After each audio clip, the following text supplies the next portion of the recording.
Hello, dear viewers. Support me by subscribing to my channel and share my video if you like it. And also, make sure you comment your thoughts. Now let's start the video. Daenerys. The Stark ship was far off in the distance. The rowboat had just made it ashore, and the occupants were being greeted by Tyrion and Missandei. From atop of the balconies of Dragonstone, Daenerys could practically see the whole island. She could see the company of Jon Snow walking up the many steps of Dragonstone, one of the few things she disliked about the castle. Drogon had all of a sudden decided to fly over them, as if he was trying to show off. She could see her guests had all ducked down, while her friends were unaffected. Daenerys decided that now was the time to be ready, and made her way to the throne room. The throne of Dragonstone was beautiful, the way it was carved into the formation of the rocks that protruded the floor. From what she had heard about the Iron Throne, it was forged to be uncomfortable. The same could not be said about this one, though. She sat down in her lean posture, making sure her regal mask was on. "Show him who you are," she repeated in her mind before the doors swung open.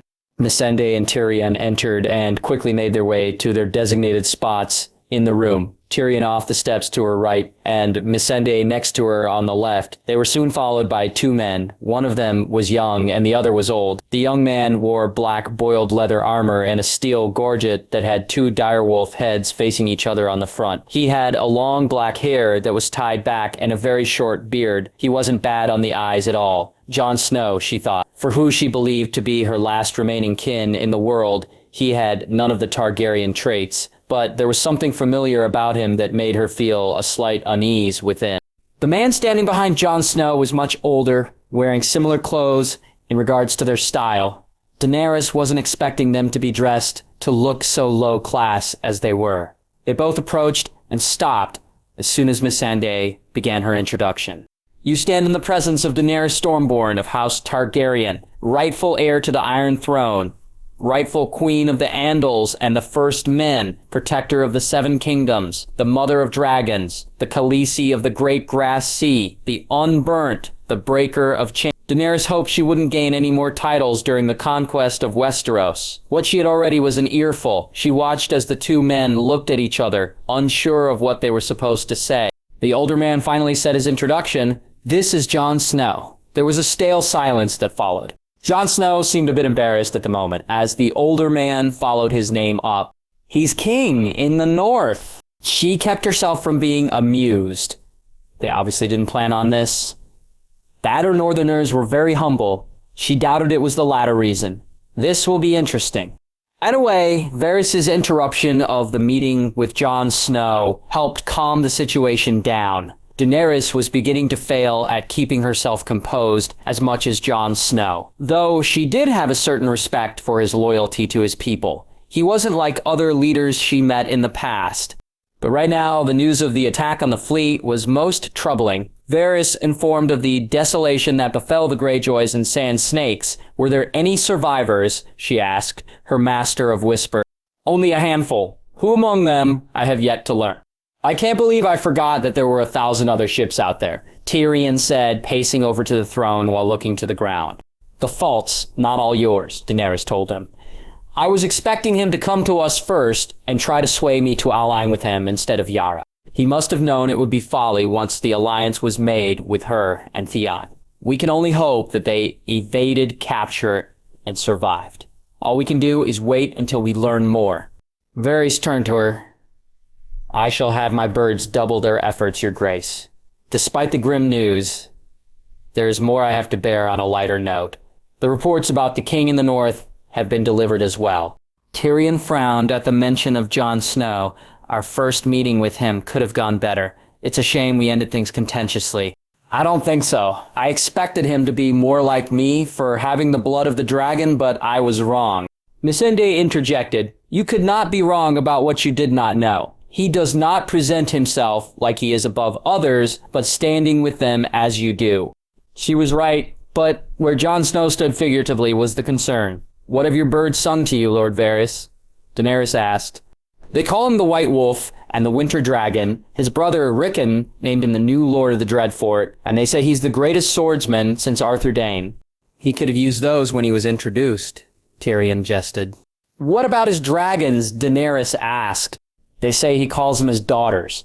one as white as his direwolf, and the other as blue winter roses. Daenerys cracked a smile hearing the dragons being called his daughters. He mustn't have known dragons have no gender. Something that puzzles me is their size. Your Grace. What about them? The smile faded from her lips. For Varys to be confused or puzzled was a rare thing, and when it did happen, it usually wasn't good. He's had them for less than a year, yet they're said to be bigger than horses. This was puzzling. Daenerys had her dragons for nearly 3 years before they were that size. Her interest in them grew immensely. How is that possible? The climate, perhaps? Tyrion suggested, though no one was sure if he was being serious or not. They are creatures of fire, and with winter upon us, they need to adapt to combat the cold. A possible answer, but I'm afraid my little birds have heard no whispers of answers to that question. I do have a contact in the Citadel who can look into it. However, you need only to give the order. Tyrion nodded in agreement. That does sound the wisest course for that matter. When you do, see if you can find out the circumstances of his release from the Night's Watch.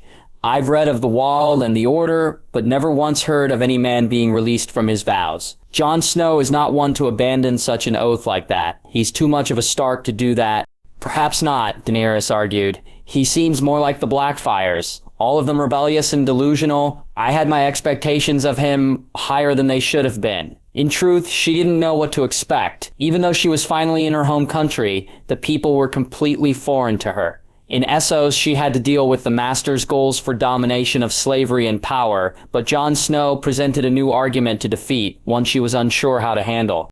But you remained as we advised and treated Jon Snow as expected, Tyrion reminded. Do you think things would have reached better resolve if you spoke to him as your own kin? He did have a point. Despite what she knew about Jon Snow and whether the man knew it himself or not, it would not have changed the outcome of that meeting. I will admit he is loyal to his people. But even honorable men can lie to get what they desire. But maybe we have been going about our understanding of him the wrong way. What do you mean? The letter from my uncle said that there was one more with the blood of the dragon. It is undoubtedly Jon Snow, but perhaps it might not be the kind we thought of. He may be kin, but how close is he to me? For all I know, he could be the bastard of a Valyrian ancestor with barely a drop of the ancient blood in him. But given that he has 2 dragons under his wing, I think it is safe to say that it is more, he could be, like you said, a Blackfire descendant. But the Blackfires had the Targaryen blood as much as you have it. They just didn't inherit the name. But instead, a sword, Jon Snow has a Valyrian sword, or had one until we confiscated it. But unlike the Blackfires, he has dragons. And that's supposed to convince me that he won't be like Daemon Blackfire or his spawn. Forgive me for reminding you of this, but you are in fact the daughter of one of the most tyrannical kings Westeros has ever known.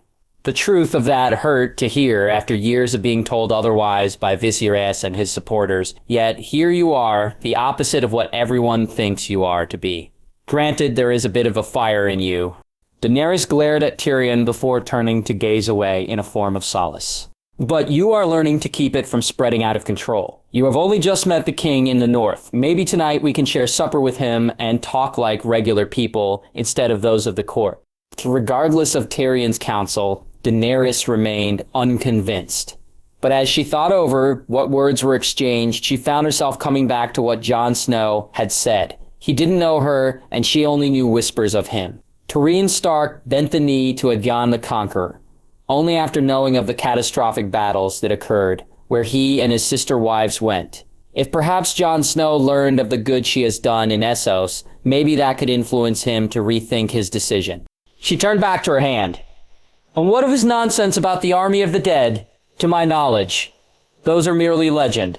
Everyone thought the dragons were forever gone from the world until you proved them wrong. The same can be possible for legends of the North. When I first visited the Wall, I spoke with Lord Commander Mormont and your uncle. They told me about reports of wildlings abandoning their villages and fleeing south in numbers greater than the last 1,000 years. They said it was because of the White Walkers, and a deserter of the Watch claimed that he saw them right till the moment Ned Stark took his head.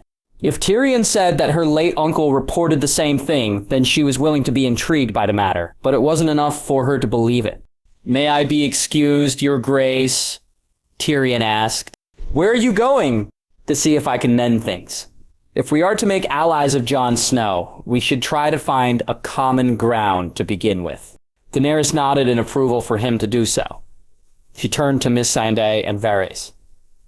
See to it that the king in the north ship is brought with ours, and his men are given proper accommodations. But keep a guard with you, she told Missandei. Send word to your contact at the Citadel. I would like to know what they have to say, she told Varys.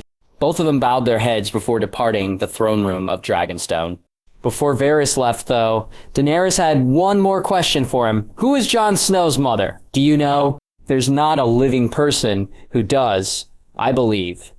I've heard a rumor that he was the son of Ashara from House Dane, but that was proven to be false, seeing as she birthed a stillborn girl. But I do know that, despite having the name Snow, he wasn't born in the north. It seems no one but Ned Stark knows anything about his mother, and we all know how fruitless it is to ask dead men questions. Daenerys had many thoughts going through her head as she made her way to the painted table. When she got there, she must have spent an hour just looking all across the table, thinking about what to do. Most of her thoughts revolved around salvaging the messes laid before her today. With the loss of the Iron Fleet, the Greyjoys, Eliara, and the Sand Snakes, the Martell army had no one to rightfully command them to go to war. The blood of House Martell was now thinned out to several bastard daughters. The eldest was nowhere to be found, and Eliara's remaining daughters were all younger than 10, unable to take the reins of their mother. Daenerys hoped that the remainder of her fleet carrying the Unsullied would be able to slip past Cersei's gaze and avoid confrontation with Euron Greyjoy. If he could easily take down 100 mighty ships crewed by Ironborn, then defeating the Unsullied at sea would be a laughable matter for him. She wanted to go out with her dragons and fight back how she could, but she also had to heed Tyrion's counsel. Acting rashly caused problems for her in the past. She had to have patience and trust in him. Her gaze wandered north to Winterfell. There were 2 more dragons there, dragons that were not bound to a Valyrian houses, but a bastard of the north. She looked up to the northeast and spotted Bear Island, Ser Jorah's home. She worried for him and the pain caused to him by the grayscale. How much had it taken him by now? Daenerys sighed and tried to keep herself standing tall and not dwell on the possibilities of mortal outcomes. She lost allies, but not the war. If needs be, the Dothraki could lend their support to siege King's Landing with the Tyrell army when it happens. But still, she needed to find more allies. The North had lost its greatest strength when Robb Stark and his host were butchered at the Twins, but Jon Snow was able to find more from what remained. A leader like that would be a great benefit to her cause. She just needed to convince him that hers was the right one, and to bend the knee. While she was thinking on it, Tyrion returned and presented himself to her in a mood more pleasant than when he left. He must have had success. I've discovered something interesting about Dragonstone. Did you know that beneath the island is a mine full of dragon glass?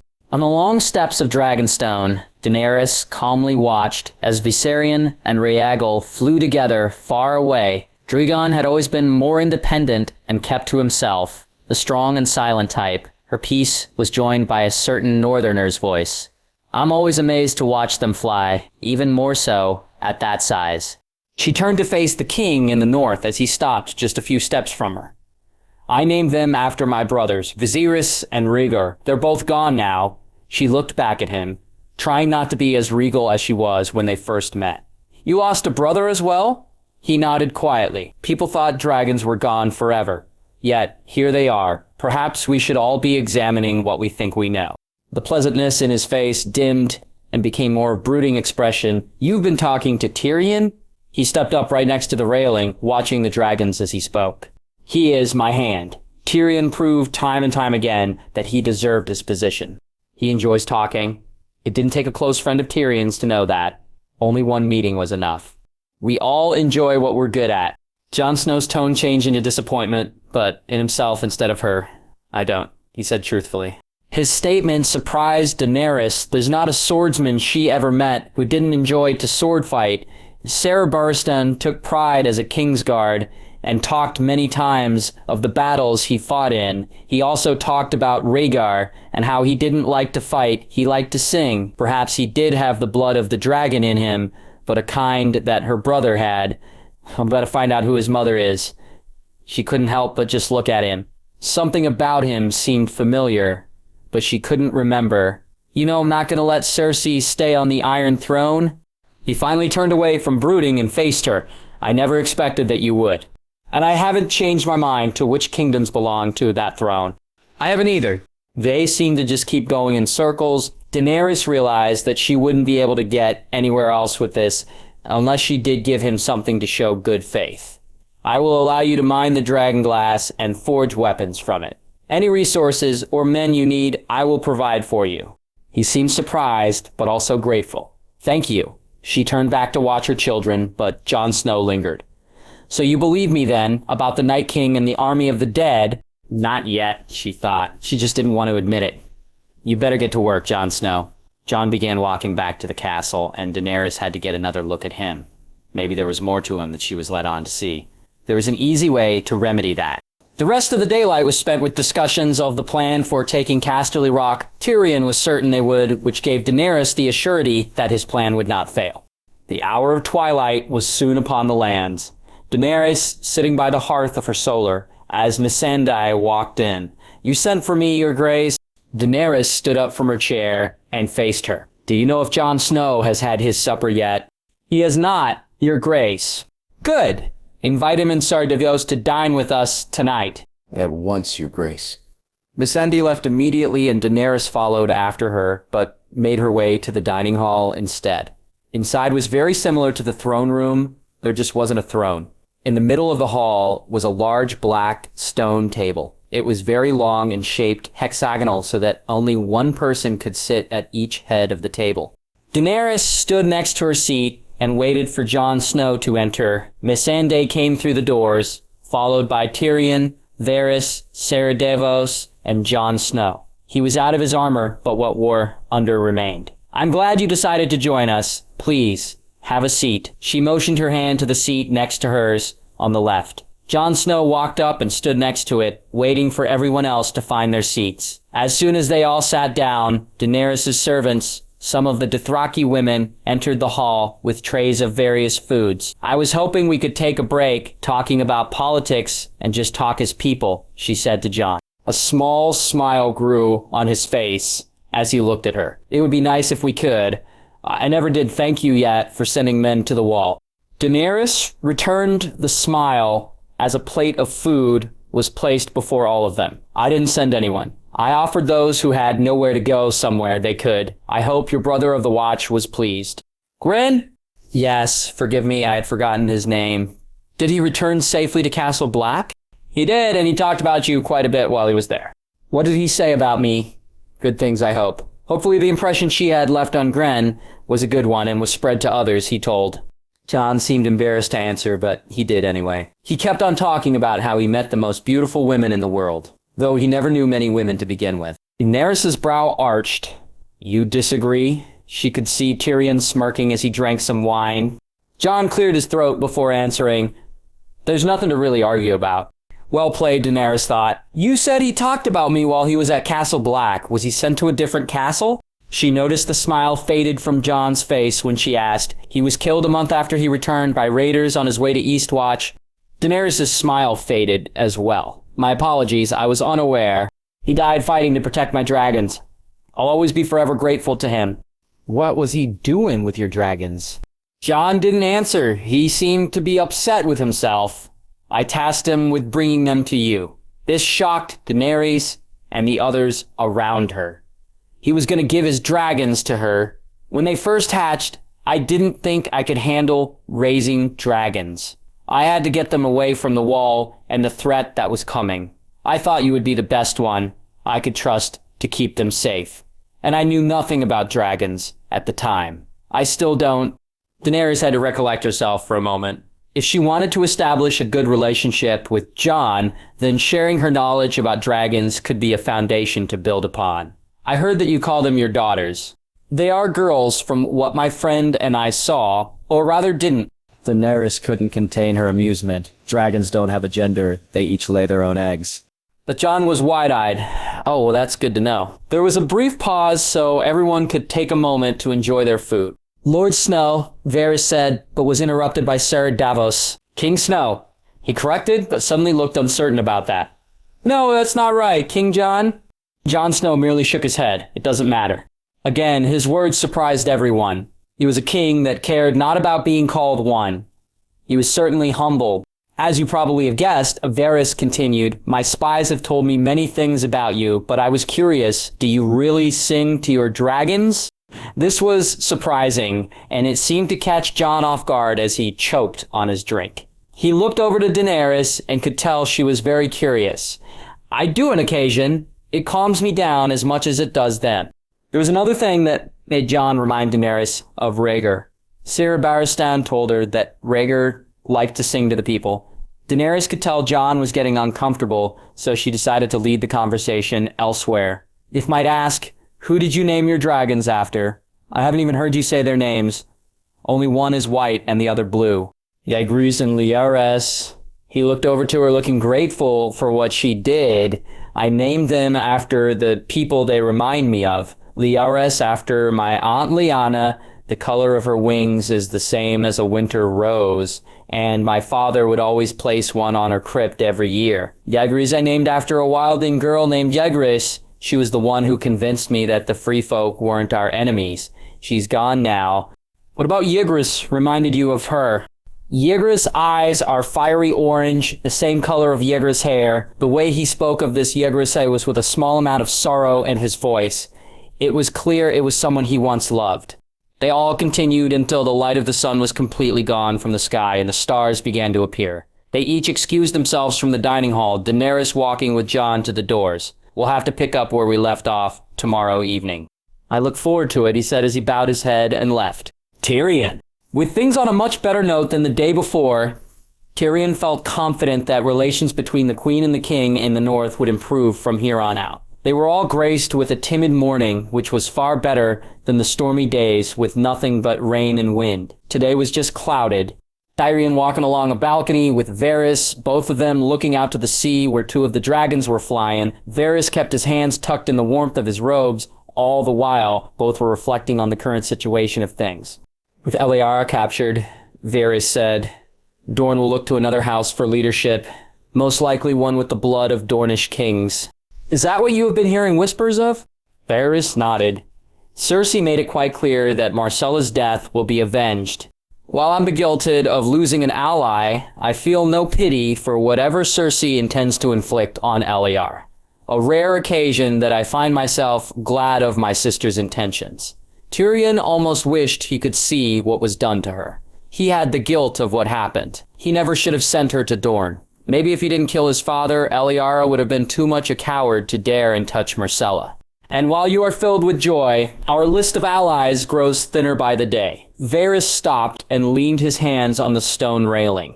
"The North has the Vale, which has retained all of its fighting strength through the war, thanks to Lysa Arryn's influence, which can be ours if we can convince Jon Snow to bend the knee to Daenerys. He made it rather clear that he won't. Not until his war with the White Walkers and the dead is waged." And what do you think of that? Varys looked like he wanted to roll his eyes at Tyrion. I trust the whispers when they come. But what of right now? What are your own thoughts about such things? What does a spy master believe of the legends of White Walkers? The Spider never struck out as one who believed in such things, given what he felt about religion, although he did act estranged during their meeting with Kinvara at the Great Pyramid. Varys sighed out. Aside from dragons, Jon Snow commands not only men, but giants as well. Tyrion didn't even blink at that. He just stared out to the sea and looked at the dragons. Varys inserted his hands back into his robe. "Creatures thought to be nothing more, but legend are growing frequent among us. I don't see a reason why the most feared of them are only stories anymore. Regardless of what legends are true or not, the North is rising back to a great strength. And with winter upon us, they won't be matched by any others in battle. Especially with two dragons. Perhaps you should have invited the Lady of Winterfell to discuss terms instead." "I hear that Sansa has been ruling well in her king's stead. That reminds me, isn't she still your wife?" That completely slipped by Tyrion's mind. Though the marriage was unconsummated, they were still technically husband and wife, but it was a marriage neither of them had wanted. "She is Sansa Stark, not Lannister or Bolton. But if I can gain an audience with her, I think an annulment would be best discussed." A shame. She was a wonderful girl in the capital and a great woman in the North. She might not be opposed to the idea of sustaining what your father forced. A woman like her would be a great wife to a man in your position. It was a possibility Tyrion had to accept. Sansa was rather resilient to the pain Joffrey and Cersei put her through, and if she could survive the bastard son of the man who killed her brother, then she was surely one to reckon with. But Tyrion merely shook his head at the idea. No, her family has been suffering from mine for far too long. She deserves better than an imp. Even dwarves can cast large shadows. But as it seems, a certain flesh peddler constantly lingers in Lady Stark's. There was only one flesh peddler in the whole world worth mentioning. This only raised questions such as, how did Pettier Baelish come into Sansa's company? Or did she come into his? When did their paths ever cross for him to get the chance? I believe it's safe to assume that it was when Joffrey was poisoned at his wedding. How else could Sansa escape the capital? It was all starting to make sense now. In certain terms, at least. Baelish was involved with Joffrey's murder, but he is not the one who carried it out. Whoever that was is the other side of the coin. And now, as Lord Protector of the Vale, he's pledged himself to the Starks. Worse, he acts as Sansa's advisor over others. He wouldn't have done it unless there was something he wanted to gain in return. The North, no doubt. Tyrion furrowed his brow. If his affection for Catelyn Stark remains, then he'll want Sansa too. Do you think she will fall in his grasp? Baelish is too smart for that. He'll make it so she walks into it willingly. If she does and the king isn't there to help her, then the North will just as easily follow. If we fail to gain the North, then where are we to look for strength? The Riverlands may be free of the frays, but Cersei's grip has not loosened enough for them to freely choose sides. Tyrion remembered everyone's reaction the day they learned what happened at the Twins. There was no pity or discontent of the death of every Frey who meant a damn to the family. In fact, there was great satisfaction that such weasels and snakes were given what they deserved. The rumors surrounding the circumstances were still only that. Rumors. Some say that Walder Frey went mad and butchered his sons and then ate them as pies. Others say that a little girl wore his face and poisoned them all, but openly spared the women. And then there were those that mocked all whispers of the tale by saying old Walder meant to have a joke and pissed in the wine his family drank, but the taste was so awful it killed everyone whose lips touched it. Regardless of which story was true or not, the current truth was that Edmure Tully was practically a hostage in the castle. But given the reign of his family's kingdom, Cersei merely had no one she had enough trust in, nor the time to arrange for a loyal house to take command. Instead, she arranged Edmure's son and wife to be killed if Edmure steps out of line. Tyrion frowned as he looked up to Varys. So far, only the Stormlands remain. Stannis almost brought their fighting strength to ruin, but there is still some left. If we can get them to side with us, we'll have Cersei surrounded on 3 sides. Even if Jon Snow does not join us, he won't allow Cersei to escape in his direction, and it will be the only one she can take. That, of course, is if Jon Snow wins his war against the dead. He may have dragons and giants, but even the mightiest of creatures can fall from the right wound. Tyrion was reminded about what Ser Davos said about his king. Do you think I was wrong to keep our knowledge of him a secret? He might lose trust in us if we tell him too late. Then we should. Perhaps. He's an honest man. Too honest in this world, if I say so. Like his father, I fear it might be his undoing against Cersei if he ever has to face her. As long as Sansa is there to help him, that won't happen. I just wish the priestess gave us more knowledge of the King of the North. I feel that it's not just the dragon in the North that makes her believe him to be the prince that was promised. Why would you assume it's more than dragons? Daenerys had him long before Jon Snow did, yet Melisandre continued to side with Stannis up until he lost the war. Something happened between then and when Jon Snow left the Night's Watch. We will know soon enough. My little birds are listening to whispers at all the man castles of the wall. I merely await what they foretell. He really did amaze me last night, however, so willing to give our queen his own dragons. At one point, to protect them, he said, though I feel it would have been rather to raise them. Dragons will make great allies to fight against an army of dead men, but at their size, bigger by the day. Varys comment. Tyrion sighed out. If we had 5 dragons, the thought of that makes it tremble a little. It would make lesser men fall to their knees immediately. Tyrion's assessment was interrupted by one of Varys' little birds. A young boy from the fishing village just a mile east of Dragonstone came with a raven scroll in his hands. From the mainland, he whispered as he gave it to Varys and scurried away as quickly as he came. Tyrion watched as Varys broke the wax seal and unraveled the scroll. He felt a bit of doubt arise within him when he saw Varys' blank expression grow as dim as the weather. "What is it?" "Grey Worm and the Unsullied succeeded. Casterly Rock is ours." Varys eyed him with no joy of the news of the success. "At what cost?" Tyrion asked. "The castle only housed over 1,000 men. The rest were gone with your brother and Randyll Tarly to the Reach. Highgarden was taken and Olenna Tyrell is dead." Tyrion felt a stab in his gut. Cersei predicted what he would do and set a perfect trap for him. Fuck. Tyrion clenched his jaw in disappointment. His strategies have been losing more than they gained. Best we tell the queen sooner than later. Tyrion was followed by Varys as they made their long journey to the Dragonglass Caves. It felt far longer than it took. All the while, Tyrion kept trying to think of what to do to counter what happened. The blockade was the right plan, but Cersei's efforts were doing everything they could to stop it from happening. Finally, at the mouth of the cavern, Tyrion stood silently with Varys as they waited. Soon enough, the flickering light of a torch appeared, and out of the darkness came Daenerys with Jon Snow. Sir Davos and Missandei followed behind them. Daenerys approached the two of them. "What is it?" "We took Casterly Rock," Tyrion informed. Daenerys looked pleased. "Well, that's good to hear." Tyrion shared a glance with Varys, feeling weighed down to tell of the disappointing news. "Isn't it?" "Arya." The snow covering the north was thickening as the days passed by, but today they were fair on the roads to Winterfell. Arya's horse had just reached the top of a hill when the castle came into sight. A wave of satisfaction swept over her as she looked upon her home. It wasn't in flames, it wasn't taken by the Boltons, it was Winterfell. Finally, after years of running and hiding, she was home. As her horse walked down the hill, Arya heard an unnatural screech from behind her. She turned her head and saw two dragons flying overhead to Winterfell. At first, she thought it was just a hallucination from too much ale she drank on the road.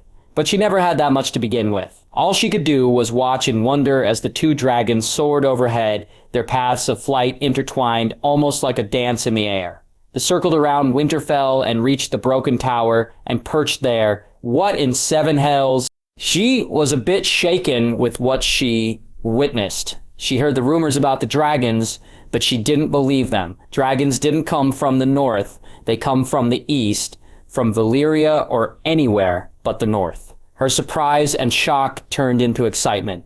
She spurred her horse into a gallop on the beaten road of snow. If the rumors of dragons are true, then so are the ones about them being Jon's. She wanted to see him as soon as she could. When she finally reached the castle, Arya approached the gates after leaving her horse at Wintertown, since she had no need of it any longer. When she got to the open doors, she was stopped by two guards, one fat and the other rather skinny. The fat one stepped in front of her, blocking her way in. "Hey, where you going?" "In there, I live here," she informed them. The fat one seemed like he was too tired to deal with her. Or he was too lazy. Fuck off. She nearly scoffed at him. "I'm Arya Stark. This is my home." She finally revealed. It felt good to introduce her real name again. The two of them began to giggle like girls when she told them. "Arya Stark is dead," the skinny one said. She forgot about that. Her status of life had been missing for too long. "Send for Maester Lewin or Ser Roderick. They'll tell you who I am." Each of the guards looked confused. "There's no Roderick here," the skinny one said. "The Maester's named Walken," the fat one informed.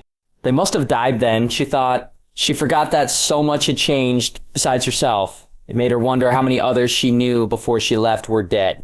Go ask Jon Snow then, the king. She was interrupted when a boy pushed past the guards and quickly gave her a tight hug. She didn't notice who it was, and his voice was unrecognizable. "I knew you were alive." Arya looked behind him and saw a familiar white direwolf with ruby red eyes. But this wasn't Jon. This boy was just as tall as her. The boy finally let go and revealed his face, tears streaming down his cheeks.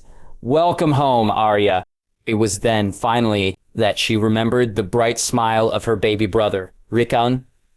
Arya didn't recognize him at first. He'd grown so much, and his hair was long and curly. He looked just like their father, and the sword strapped to his side looked just like his, except he didn't have a beard. She returned the hug and closed her eyes, thinking that this might have been a dream. When she opened them, he was still there. The guards behind them were dumbstruck, realizing that they made a very big mistake. "You're really Arya Stark?" the skinny one asked. "Of course she is, you idiot." The fat one said, "Lord Stark just called her Arya." Arya let go of Rickon and looked at both of the guards, awaiting an apology. "Forgive us, milady, we didn't recognize you." "Of course we didn't recognize her, we ain't never seen her before." The skinny one looked over at Arya, unamused by them. "We're sorry, milady. It won't happen again." "Of course it won't happen again, we know who she is now." They both looked at her again and shut up when they saw the grimace on her face. Rickon and Arya walked past them, Ghost following close behind. "Keep up the good work, Bulkmeyer. You too, Skulovich," Rickon said to them. Arya took another look at Ghost. He remained quiet as he always was and wondered why he was here and not with Jon. "Strange to see Ghost following you. Where's Shaggy Dog and Jon?" Rickon stopped, trying to keep his face smiling. "Jon's not here. He went to Dragonstone to try and convince the Daenerys Targaryen to help us. Shaggy Dog, he's buried in the Godswood next to Lady." The news of Shaggy Dog's death saddened Arya. Now only Ghost and Nymeria were the only dire wolves of their litter still alive that she knew of. "I'm sorry, I'm still not sure how many people I knew before I left are still alive." "Not many, unfortunately." Arya stopped walking with Rickon when she saw the passageway to the crypts. Through there was someone she'd been wanting to see for 6 years. Rickon turned to her. "Arya."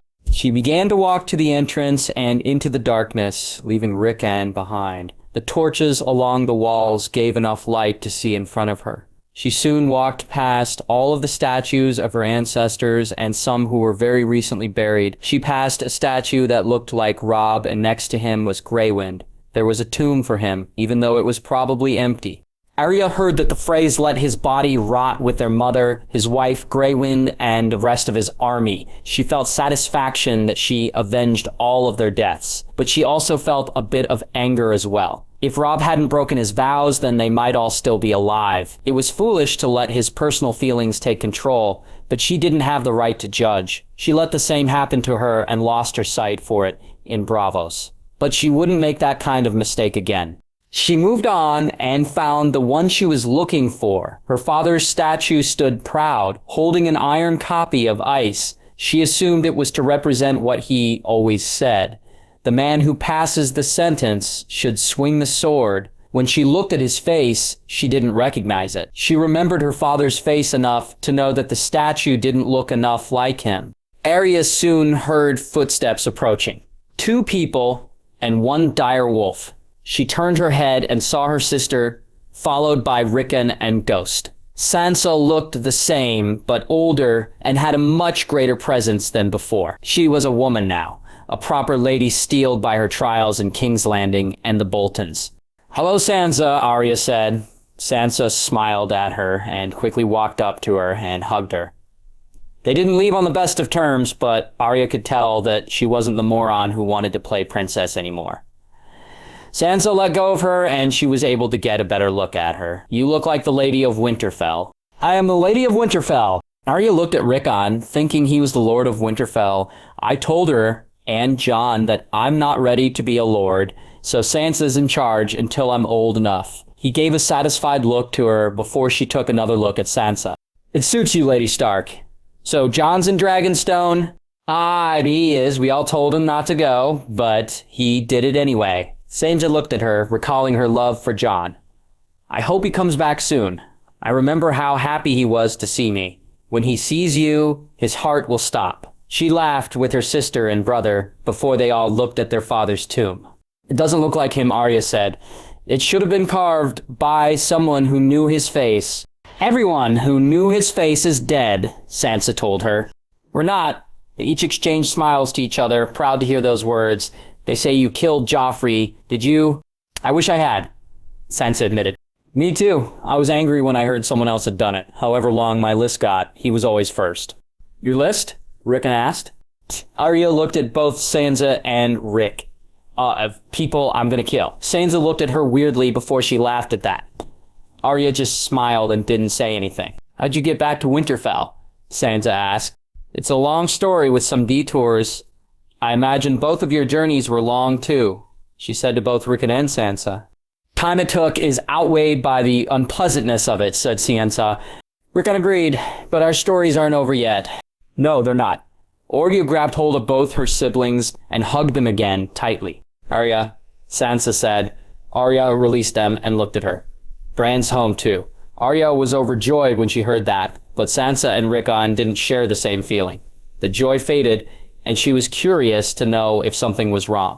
They all left the crypts and entered the God's Wood. Arya saw Bran sitting in a chair with wheels by the weirwood tree. Next to him was an older man and a girl about Bran's age. They were all talking until they saw the Stark children approaching. They stopped and let Arya rush ahead to see Bran. The two people who were next to him took a few steps back, giving them more room. When she stood in front of him, he didn't seem to be excited. You came home. Arya hugged him tightly, relieved to see him, of all people, still alive. She let him go and took a step back, looking at how he's changed. He cut his hair. She liked it. I saw you at the crossroads, he told her. You saw me? Arya was confused. Was Bran at the crossroads? As two, if he was, how did he get ahead of her and how did she not see him? I see quite a lot now. Bran has visions.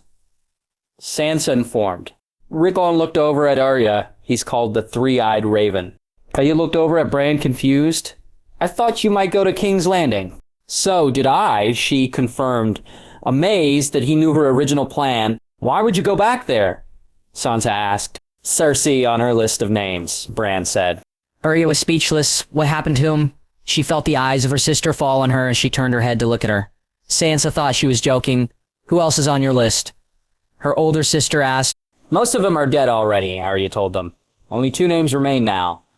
Cersei and the Mountain. She looked back to Bran as he just unsheathed an exotic-looking dagger from its scabbard. She noticed the ripple pattern on the blade and recognized it from the pattern that was on ice. Where did you get this? Littlefinger gave it to me, Bran said as he eyed the blade. Littlefinger, he's here? The man who sided with the Lannisters?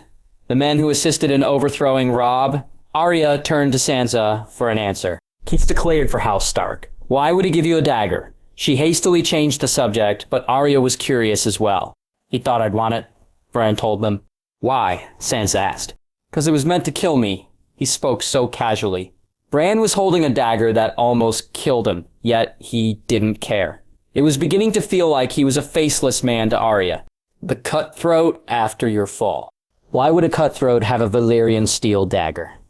Arya asked. Someone very wealthy wanted me dead, Bran told them. She's not a generous man, Sansa stated. He wouldn't give you anything unless he thought he was getting something back. Bran sheathed the blade and held the dagger up, inspecting the scabbard before he looked over to them. It doesn't matter. What do you mean it doesn't matter? Sansa sounded irritated. I don't want it. Bran held the dagger out to Arya. Are you sure? It's Valyrian steel. It's wasted on a cripple, Bran told her. She took the dagger and looked at the craftsmanship before securing onto her belt. She turned around to the man and girl who were watching them the whole time. Who are you? She asked, attentively. The man stepped forward and slightly bowed his head to her. Forgive me, I'm Lord Reed, and this is my daughter, Mira. Lord Reed, as in Howland Reed. Arya knew the name from the story. Father would tell about the Tower of Joy. Howland was the man to survive with Father in the fight with Sir Arthur Dayne and Gerald Hightower. The very same, he said, giving her a warm smile. Howland's presence felt very strange, but also familiar to Arya. Not in the sort of familiarity of knowing the man from a previous encounter, but rather that he was a friend. What were the three of you talking about? When she asked, the smile died, and Lord Reed looked at Bran, as if letting him be the one to answer. Jon's mother, Bran said. Arya turned back around when she heard him, wide-eyed to Sansa and Rickon, and his father. What's that supposed to mean? Sansa asked. Jon's not the son of Eddard Stark. He never was. His real father is Rhaegar Targaryen, and his mother is our aunt, Lyanna. He was born in Dorne in the Tower of Joy, from the story Father told us. The three of them were speechless. You're lying. Arya said. Jon's our brother. He's always been our brother. He's telling the truth, Lord Howland said. They all turned to face him. I was there the day Jon was born. Your father made me swear secrecy to never tell anyone, but now the time has come for such things to be revealed.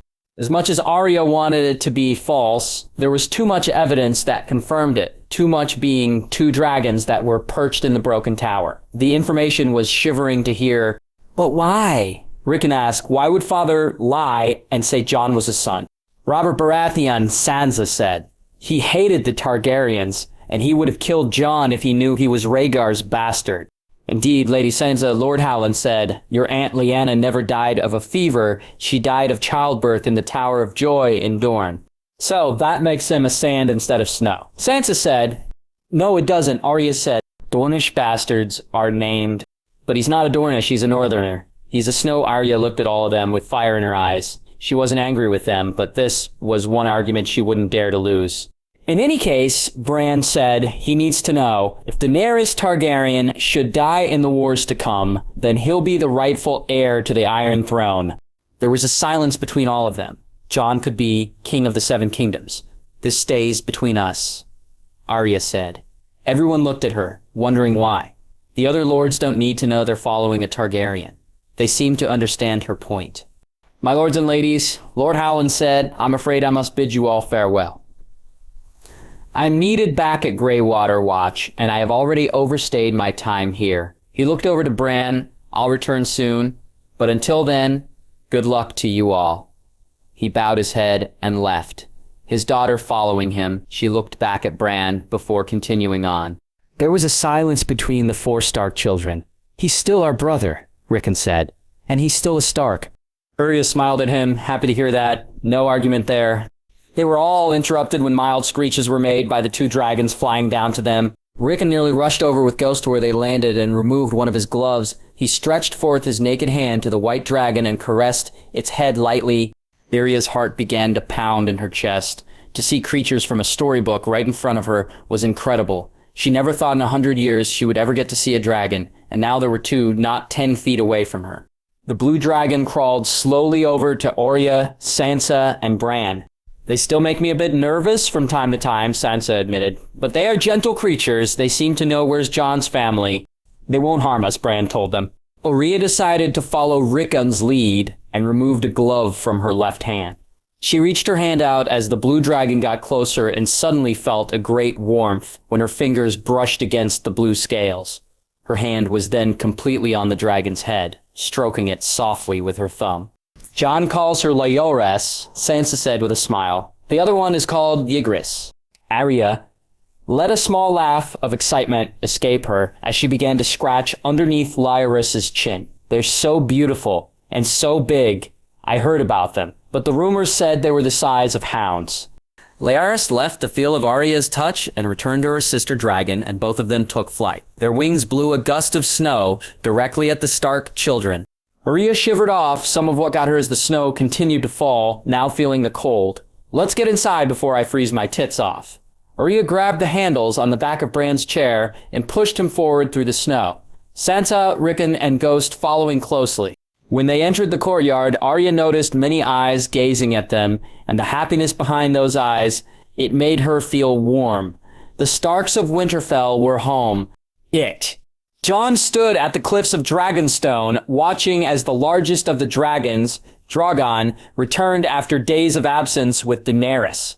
His size was greater than Jon would have imagined a dragon to ever grow. He wondered if his dragons would ever grow to that size if they survived the war. Behind Jon, Rhaegar and Viserion were resting next to each other, as if waiting for their mother and brother to return to them. In his time observing the Queen's dragons, Jon noticed that Rhaegar was the calmest of the 3, and Drogon was the loudest. Viserion seemed to be right in the middle. Drogon swooped down over Jon, and the ground shook as he landed. Jon turned to face him and saw the dragon looking at him with what seemed to be the look predators give when they are about to kill their prey. Drogon began to charge forward at him. The intensity was more than anything Jon experienced, but the dragon stopped right before he reached him. Jon felt as if Drogon was trying to test him. The dragon kept smelling him while his eyes had the look of the intent to kill. Jon was nervous, but not afraid. He slowly removed one of his gloves and began to stick his hand out to Drogon even slower. The dragon showed its teeth, and his growls seemed to cause the ground to shake. Androas and Laris had always been so playful and welcoming to him, but this was different. These were someone else's dragons.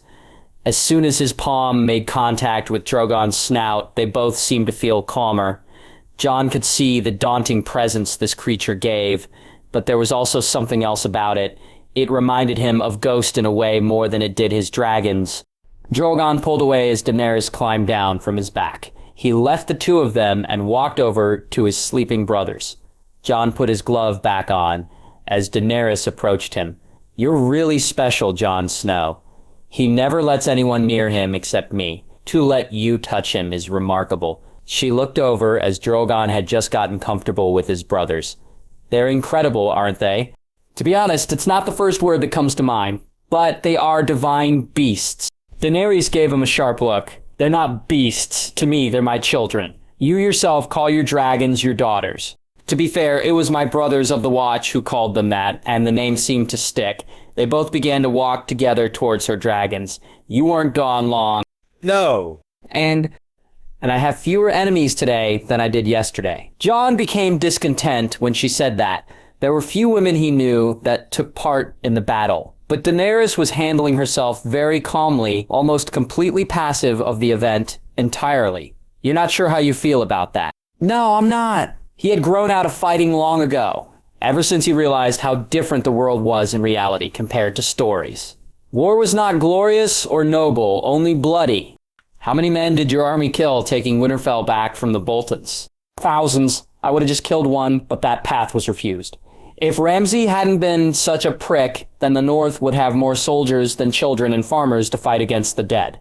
Daenerys looked a bit surprised at that. "You are noble for trying at least." Some would just charge head first and not care how many died beside them. Jon sighed. "I don't mean to give offense, but battle is much different when you're in the middle of the chaos. We both want to help people. We can only help them from a position of strength. Sometimes strength is terrible." That made Jon remember his time as Lord Commander when he killed Saraliser and the others who betrayed him. Jon felt Daenerys' hand on his back and stopped to face her. "When you first came here, Saradabo said you took a knife in the heart for your people." Jon really didn't want to talk about it. How do you talk about it? He didn't want to lie either, but he had to say something. Sir Davos gets carried away. He did his best to smile, but it was a horrible attempt that anyone could see through. So as a figure of speech, Jon felt cornered. Maybe you should tell her he has the scars to show it, but he hated to see them just as much as those who looked at them for the first time did. Before he could say anything, Jon noticed some of the Dothraki and a man following behind approaching them. Jon recognized the Dothraki who was leading them. His name was Kuno, if he remembered correctly, one of the Queen's personal guards.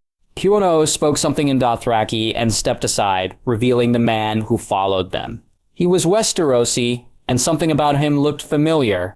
Daenerys seemed happy to see this man, whoever he was, and replied in a joyous tone. The man knelt down on one knee and looked up at her. "You grace," was all he said, as he stood up. His eyes turned to Jon, looking cautiously. "Jon Snow, this is Sir Jorah Mormont, an old friend," Daenerys informed. Lord Commander Mormont's son. That's where he recognized him. If he had as big a belly as his father, he'd be the spitting image of him. "I served with father. He was a great man." Jorah seemed to be saddened when he was reminded of his father's passing. "You look strong. You found a cure." Daenerys asked Jorah. "I wouldn't be here if I hadn't," he told her. "I'd return to your service if you'd have me. It would be my honor." Daenerys seemed to be happier than Jon had ever seen her during his entire stay on the island. She embraced her friend in a welcoming hug, and it was the first kind of affection Jon had actually seen from her. Something was punching him in his gut, and he couldn't determine what. Daenerys began to walk with them back to the castle with Sir Jorah Mormont and her Dothraki but Jon didn't. She seemed to notice and looked back at him. "Are you coming?"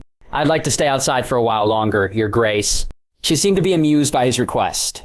"Haven't finished brooding?" she asked, with one eyebrow raised. Jon felt like she could see right through him. He decided to have a change of mind and joined them back to the castle. Sir Jorah walked right next to Jon and tried to start some small talk. "I heard much about you at the Citadel. One man told says you have dragons. Is that true?" Jon nodded. "Aye. They were hatched at Castle Black and they're protecting my family in Winterfell right now. My brother calls them the Night Dragons." Jorah looked more cautious than amazed. "I thought direwolves were the only legendary creatures of the North." "The eggs were given to us by the Maester Aemon Targaryen. He'd been hiding for many years. When he died, we put the eggs on his pyre, and then the dragons hatched. I was the first one they saw, and they took to me." Sir Jorah didn't seem impressed. He seemed to act as if he was studying Jon. "And how is it a sworn brother of the Night's Watch was released from his vows?" "Last I checked, they were for life." Jon noticed Daenerys twitch her head when he asked that. Even she didn't know. Jon straightened himself to try and give the best answer he could without confessing the whole event. "There was an incident of mutiny at Castle Black. The officers did take kindly to my letting wildlings through the wall." "You're a lucky man," Jorah told him. "You've been granted a second chance to live rather than to serve." If only you knew, Jon thought. As the day went on, Jon took to studying what he could of the books Maester Aemon had left behind before he had to go back into the Dragonglass caves. Daenerys had given him permission to use the Dragonstone library, and to his luck, Jon found several books that greatly helped his studies. He still carried the books left by Maester Aemon, but he still only understood bits and pieces. Hopefully what he read here would provide some form of clarity. The only current problem was that the library itself was located in a deeper part of the castle, and it was cold and dreary to be in. Wanting to take advantage of the good weather that was happening for once, Jon sought out a location outside. He hoped to find a balcony somewhere but got lost once or twice taking a wrong turn. He found himself in a part of the castle inhabited by Dothraki, or any of the residential servants. He finally came to a door and was gladdened to find that it led to the outside of the castle. It wasn't a balcony, though. Instead, he found himself in what he had to assume was a god's wood. It felt much like the one in Winterfell, since everything was not as a garden like most lords in the south would do with their own god's woods. There were trees growing all around, as well as wild roses and a small pond. Thorny hedges surrounded the entire area, and cranberry bushes were scattered around. What stood out the most of the area, however, was a looming, dark statue, as tall as a giant of a dragon. The creature looked neither ferocious nor tame, only mysterious as the real ones lived up to. Around it, the grass was growing lengthy. In fact, all of the plants were unattended, and it all looked rather messy. Regardless, it was the closest thing that made Jon think of home, and he managed to find a spot under a dark oak tree that was clear enough to sit and read. He scanned through the pages of a Valyrian text about the early appearance of dragons in recorded history. As far as the book said, dragons were first known to be tamed by the Valyrians who brought them from the lands near Asshai and beyond.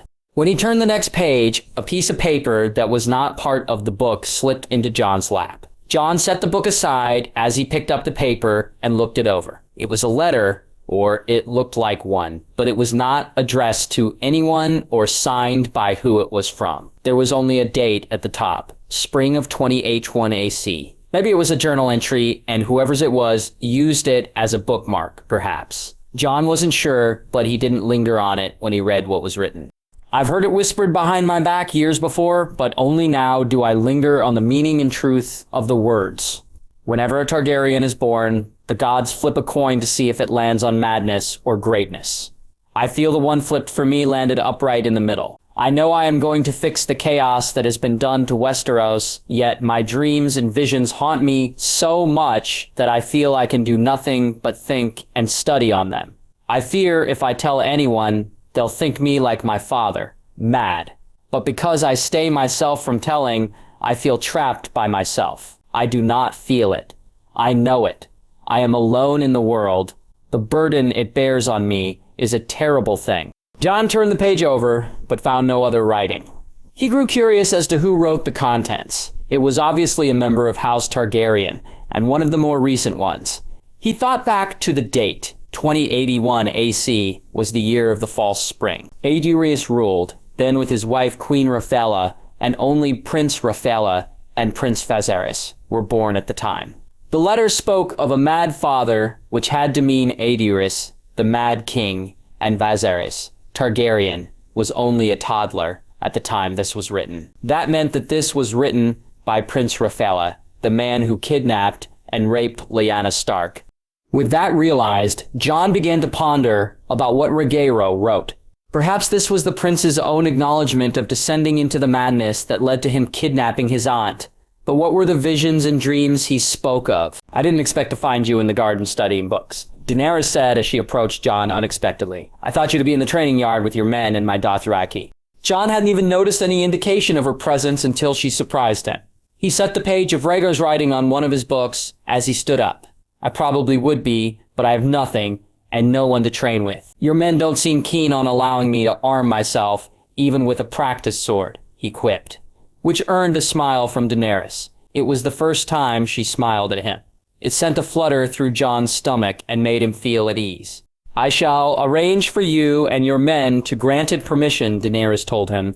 Some of my men are eager to see you in a fight. They were displeased with the experiences they had at Golden Road. They say the men in their iron dresses run as bad as they fight. I'll be sure to give them a challenge, Jon told her with a fake smile. It was clear that she wasn't trying to make a joke out of the battle, but he could see that she still did not understand the emotion of being in one. I didn't expect anyone to find me here, and I didn't know this was a garden, he said, changing the subject. Daenerys smiled warmly at him and pointed up to the castle. This is Aegon's garden, or rather, what is left of it.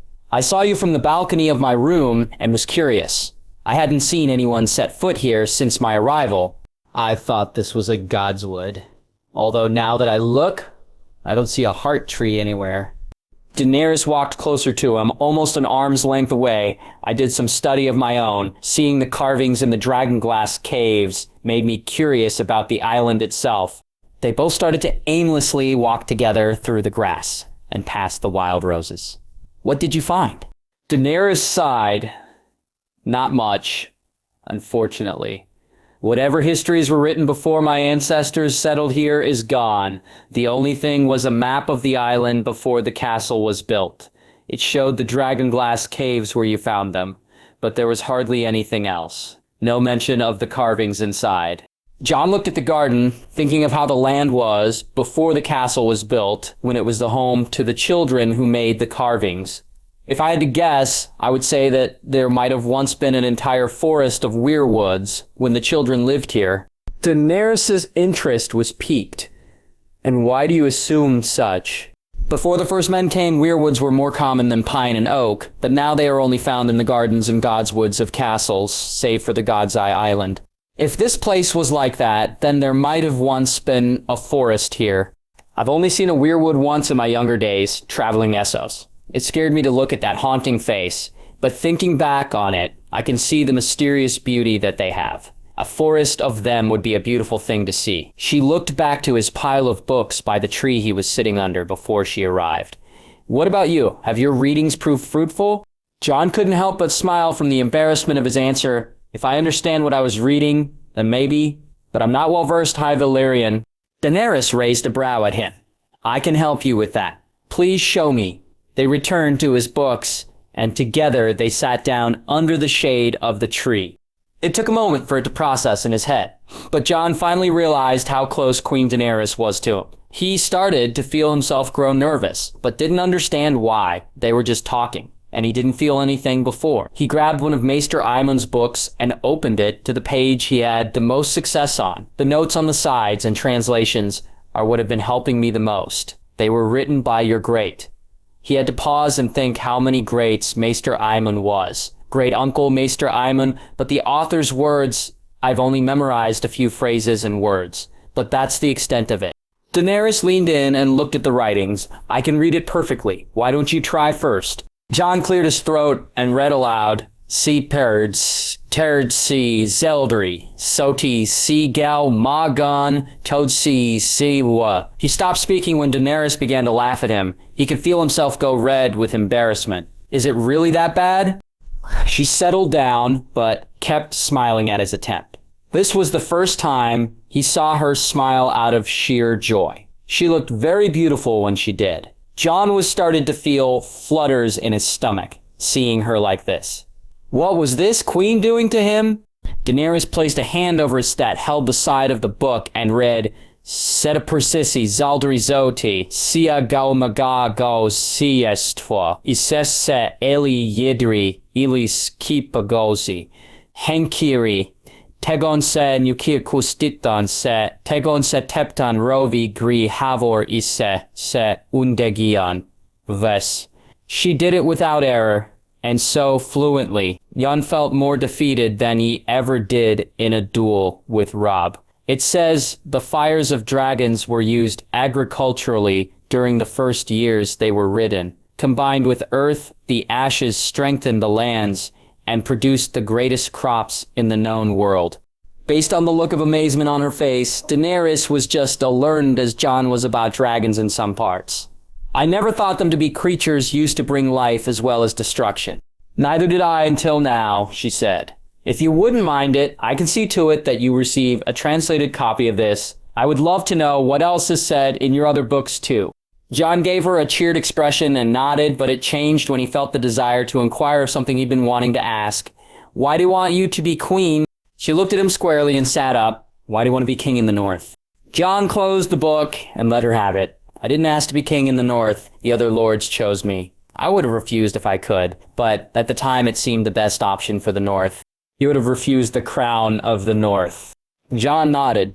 These days, crowns create more problems than they solve. My brother was crowned, and he lost his army and his family. Renly Baratheon was killed by his own brother. Stannis burned his own daughter alive instead of accepting defeat. Joffrey got what he deserved, but Tommen, I had no love for the false Baratheons but his death and Marjorie Tyrell's. It was a sad way to die. Daenerys unexpectedly took Jon's hand into hers and held it lightly. She looked straight at him, and her gaze trapped Jon's. This was the first time he really got to look at those Valyrian eyes, looking at his, I want to be queen so I can change the world, so I can break the wheel of power that rolls over the people. Without it, because I do not believe I came into possession of 3 dragons merely by chance. I will be faithful to those who serve as long as they are to me. I will not bring you tyranny as my father did. I promise you.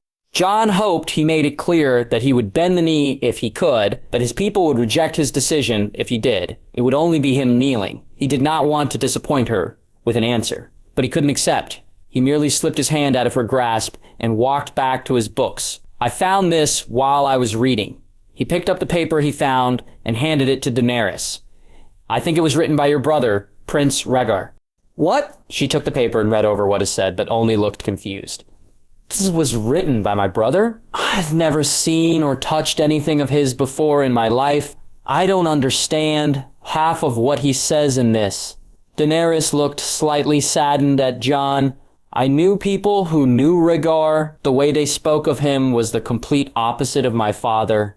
But this, I never imagined him to feel alone, Jon guessed. Daenerys nodded. Jon told her he was right, though. It is a terrible thing.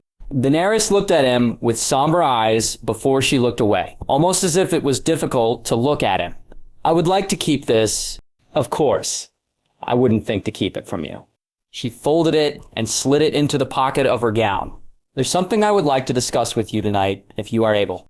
I need to go to oversee work in the mines soon, but in the evening, I'm not going anywhere. Jon stood up and offered his hand to her.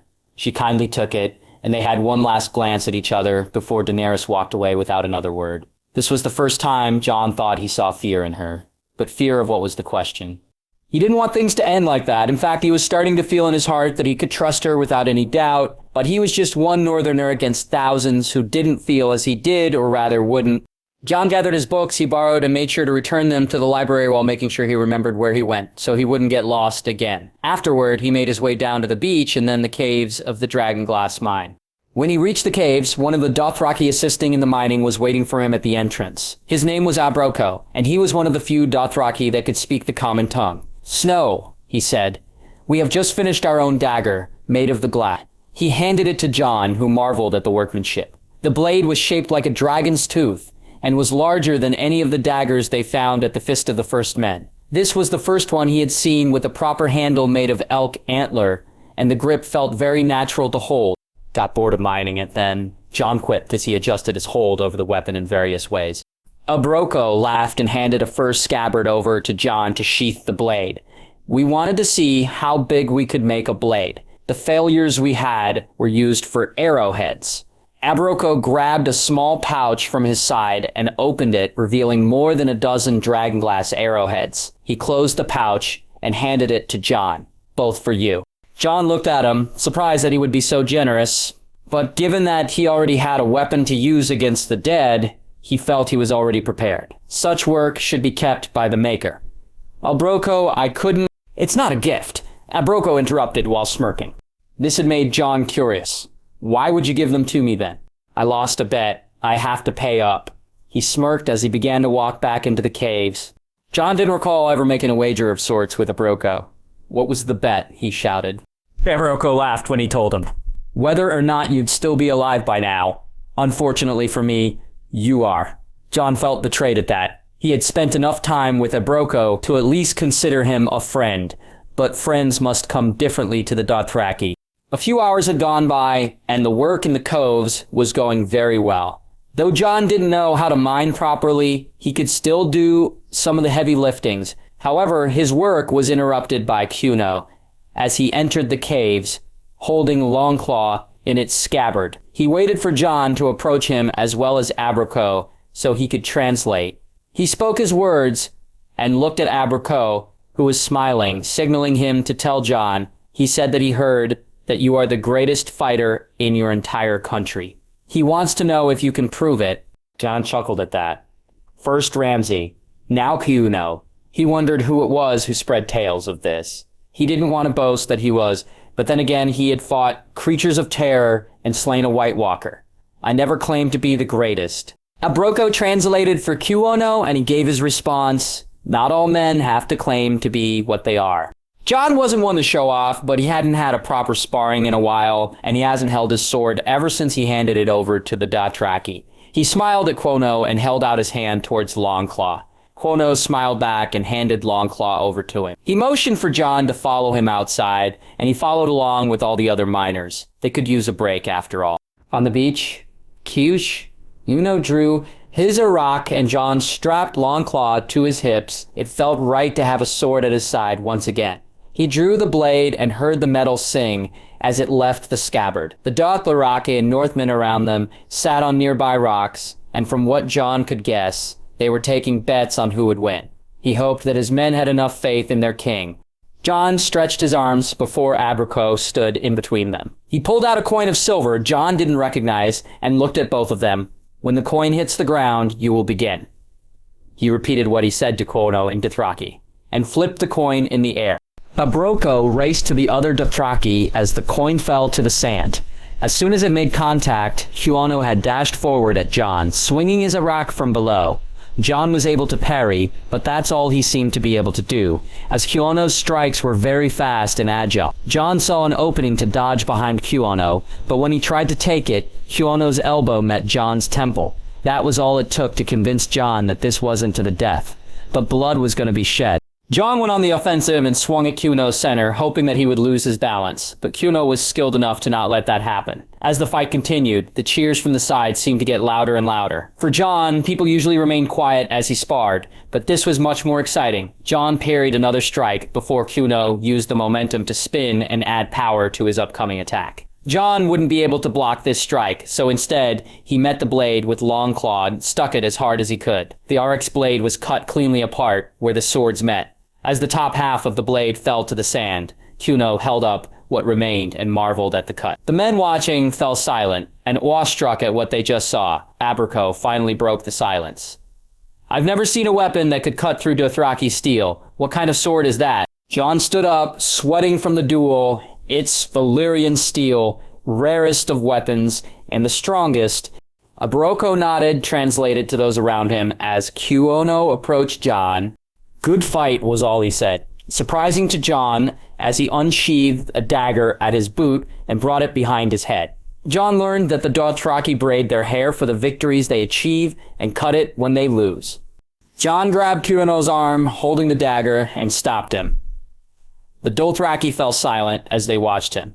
It wasn't a real fight, just a duel. He heard Abroko translate for him as he and Kuno lowered his dagger. But he seemed to look ashamed. Don't look at this as a loss, look at it as learning something new. We Northmen fight better than we run. Abroko translated again, and Kuno seemed to have his spirits lifted.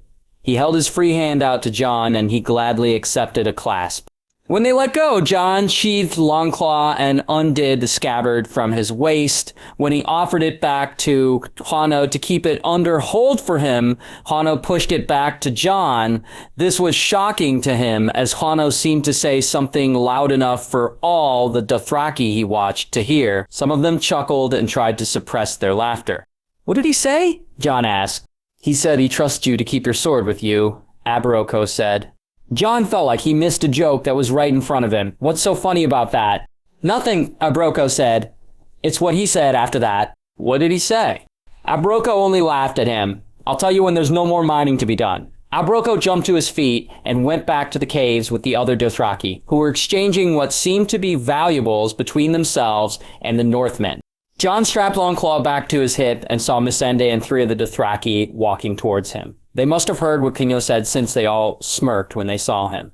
"Your Grace," Missandei said, "Queen Daenerys inquires if you can speak with her now." She seemed rather distressed at something. Whatever was bothering Daenerys in Aegon's garden must not have left her alone. "Of course. We'll escort you to her." Missandei waited for him to catch up to them before they all began the long walk to the castle. When they got to the steps, Jon couldn't help but feel that it was rather quiet on the island right now. Usually the dragons would be roaring as they flew over the land and sea. He glanced over his shoulder and did not see them resting or flying. They were probably on a hunt near a fishing reef somewhere. The torches of the castle were now being lit. The windows began to flicker with light all throughout the castle, except for one area which seemed peculiar. After nearly an hour from departing the caves, they had all made it back to the castle. Inside, Jon and his escort were in the hallway leading to Daenerys' room. To all of their surprise, none of the torches were lit, and the hallway was nothing but a shadow. They all stopped. The fear and confusion of why kept them from advancing.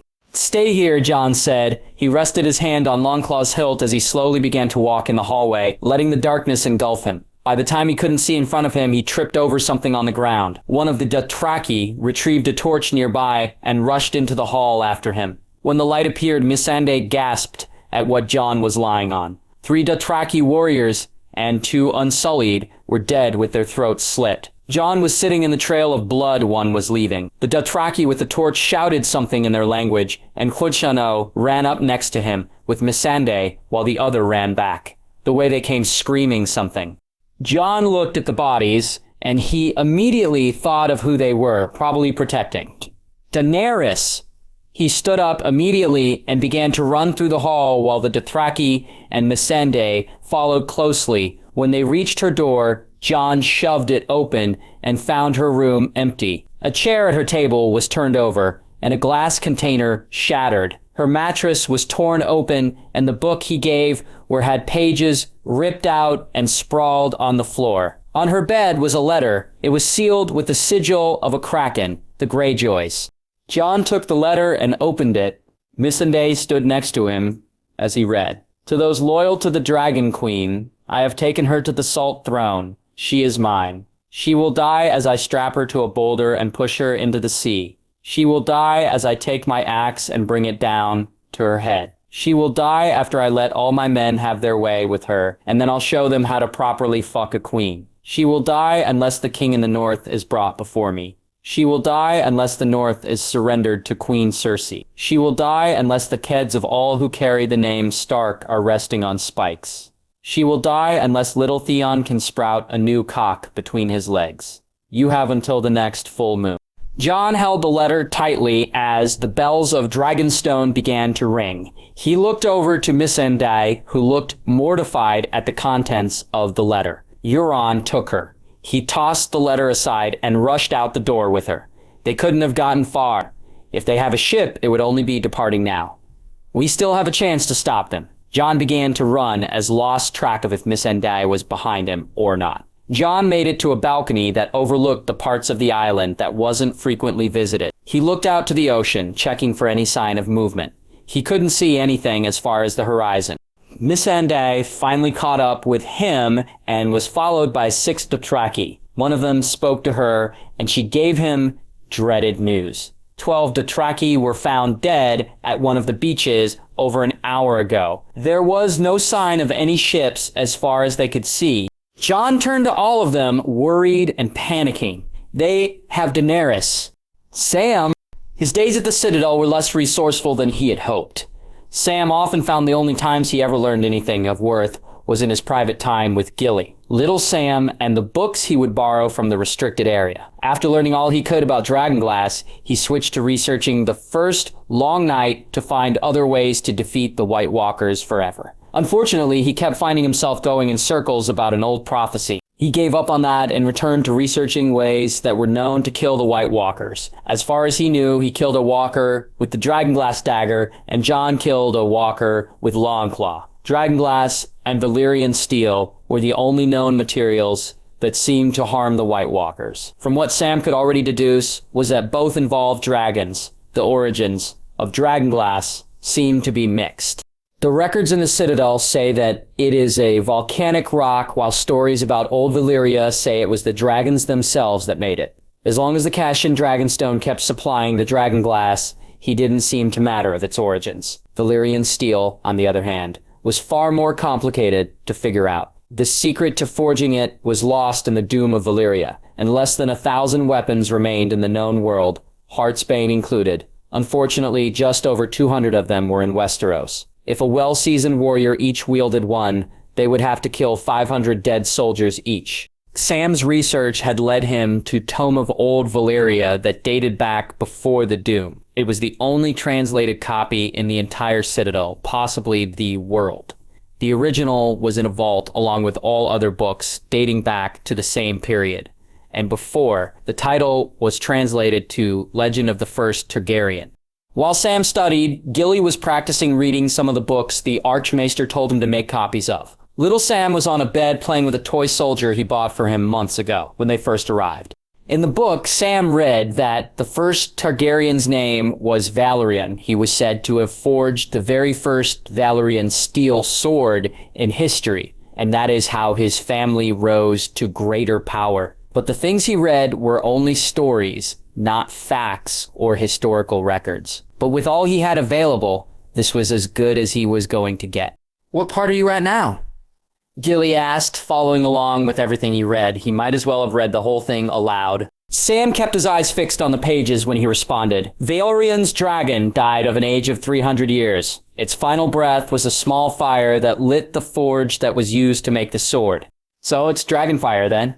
Unfortunately, no, it's more than that. Sam looked up from the book and saw Gilly's clueless face. After the doom of Valyria, there were many Targaryens who tried to make Valyrian steel by forging them with the fire of their dragons. But right before the steel was finished, it would always shatter. The entries of those that tried all said the same thing, just in different ways. The power forged by flames was too much to be contained in the steel. So, what contains it then? Sam sighed, getting a bit tired of the questions that he kept on giving the same answer. I don't know. How did Valyrian forge his sword then? Valyrian, he corrected.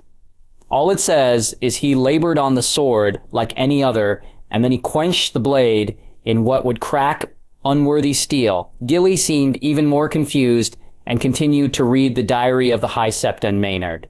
Sam looked back into his book and continued reading, but he still didn't understand any of it. After the sword was forged, Valyrian fought in the greatest tourney in living history. When he cut down his last opponent, he tossed his helm aside, raised his sword, and declared his name for all to hear. I am Valyrian of House Targaryen, from this day until the last day. Those of my line shall meet our enemies as I have this day, with fire and blood. Fire and blood. The words of House Targaryen, but they didn't make sense in this case. Valyrian says it like he defeated his enemies that day with fire and blood, but there wasn't any fire of any kind. Then Sam just had an epiphany. When Valyrian said, meet our enemies as I have this day, he meant his sword, the Valyrian steel. But how was the steel fire It drew blood at the tourney, but no fire of any kind. But maybe he wasn't talking about killing enemies with fire and blood each. He was talking about his sword. It was made of fire and blood. Dragon fire and blood. The fire would imbue the steel with magic, and the blood of the dragon would contain it when the blade was quenched. Sam immediately began to write as many notes as he could, seeing as how he may have discovered a secret thought to have been lost forever. Maybe it was wrong, but it was the best he could do for now. As he wrote down in a large notebook, Gilly continued with her questions. Do you know how many steps there are in the Citadel? No, Sam said, curiosity completely focused somewhere else. 15,782. There was a moment of blissful silence before she asked him another question. Guess how many windows are in the Great Sept of Baelor? None anymore, Sam replied. She seemed unhappy that she couldn't say the number. That's true. This High Septon Maynard, he recorded everything. He even recorded his own bowel movements. Sam was far from being done and was starting to get a headache. What does annulment mean? It's when a man sets aside his lawful wife. Sam finished writing and turned his gaze back to the book. Maynard says here that he issued an annulment for a Prince Reg. How do you say this name? Gilly held the book out in front of Sam as he looked up. He didn't really pay attention to what it said, but read it aloud all the same. He issued an annulment to Prince Rhaegar of House Targaryen and later married him to Lyanna of House Stark in a secret ceremony in Dorne. He looked back down at his book and continued to make notes. Thank you, Sam, Gilly responded with a smile and continued reading. Sam continued to write his notes, thinking about how many more questions he could answer. Why would anyone care what the Prince Rhaegar did? Royalty can do as they please. He finally realized what Gilly asked him to read and became incredibly confused. Rhaegar Targaryen left Elia Martell for Lyanna Stark, the woman who Rhaegar kidnapped and raped and married in a secret ceremony. Then it all hit Sam. His quill slipped from his fingers, and he slowly looked up at Gilly, wide-eyed. May I see that again? Gilly handed him the diary, and he scanned over the words he obliviously read earlier. His jaw fell as low as it could when he went over the words again and again. Oh my, he exhaled. His thoughts wandered to what he knew of Jon, and it all fit perfectly. It made too much sense to be wrong. What is it? Gilly asked. Is the prince important? Sam dropped the diary and fell back into his chair. Gilly, he said, I think you might have just uncovered one of the greatest secrets in Westeros. She looked at him puzzled. I think you just discovered who Jon's mother is. Jon's mother? Sam got out of his chair and walked over to a satchel he brought with him. When they left Castle Black, before we left, when we said goodbye to Grenn, he slipped me a small scroll and told me to keep quiet about it. I forgot about it until we got to Hornhill. It only said 5 words, but I've never had the right answer until now. He found the scroll and handed it to Gilly. She unrolled it and read what it said. Could Jon be a Targaryen? She looked up at Sam, was very confused. During Robert's rebellion, Ned Stark rode to Dorne to find his sister, Lyanna Stark. She was being guarded by Sir Gerald Hightower and Sir Arthur Dayne of the Kingsguard in a castle. Ned Stark defeated them, but his sister died of a fever, and he returned with his bastard son. Jon, Gilly correctly stated. Something that always puzzled me is why was the Kingsguard there? They were charged with protecting the king, not guarding captives. But they weren't guarding her, they were guarding their future king. Was it Jon? Gilly asked, seemingly lost in this whole story. Sam quickly nodded. I think Rhaegar never kidnapped Lyanna or raped her. They ran away together and married. I think it wasn't a fever that killed Lyanna, it was childbirth. But what does that have to do with Jon? Don't you see? He's their son. But I thought Ned Stark was Jon's father. He must have lied to everyone and said that to keep Jon safe. Robert Baratheon didn't regret the murder of Rhaegar's other children, and he sent assassins after Daenerys Targaryen and her brother when they were still only children. So, does that make Jon a Targaryen? It does far more than that. It makes him the rightful heir to the Iron Throne. The chair people keep fighting over. Yes, that one. Gilly seemed to be in a daze, not knowing what she should be feeling. Is that a good thing? That was the first question she asked that he paid real attention to. How would that affect Jon if he found out? From what Sam knew, Jon was in the middle of negotiating with Daenerys Targaryen, his aunt, about her conquest to claim the Iron Throne. Would he make a claim if he knew? No, he wouldn't. He's not that kind of person. But he needs to know. Sam closed his notebook and stacked it along with a few other books he already had. We need to leave for Winterfell. When? Now. I'm going back to the Citadel for a few more things. Get yourself and little Sam ready, Gilly nodded as he bolted out the door, with a large empty satchel. Upon arriving, he immediately gathered as many other tomes and scrolls he would need to study. He didn't care how scarce or valuable the materials were. If the Night King wins, then it won't matter. Sam had all he needed from the Citadel. No one but him would put to use the information he had. Sam was nearly out the entrance before a voice stopped him. Did you really think no one would notice your late-night prowling? Sam turned around and saw Archmaester Aemon in the hallway of the Citadel. I've allowed you to progress in your campaign, hoping you would realize it utterly pointless, but it seems I was wrong. Pointless? Sam turned around, anger pulsing through him. You and many others are lucky enough to sit on the greatest sources of knowledge in the world, and all you do is record things that don't even matter anymore. I'm the only one here who's actually learned something by looking for answers while the rest of you record the movements of a High Septon's 15,782 shits. The Archmaester remained silent for a moment. Then tell me, Samwell of House Tarly, what have you learned that we haven't? I uncovered two of the greatest secrets that were practically lost to the world, yet the answers to them were in plain sight. I know how to make Valyrian steel once again, and I learned it in a fortnight of research. How many have spent their lives trying to uncover that? The Archmaester remained silent. And what was the other he finally asked? Sam scoffed at him. I know who the rightful king to the Seven Kingdoms is, and I'm going north to help him. I've seen the dead. I've fought them. It doesn't matter if people are crazily shouting the end is near.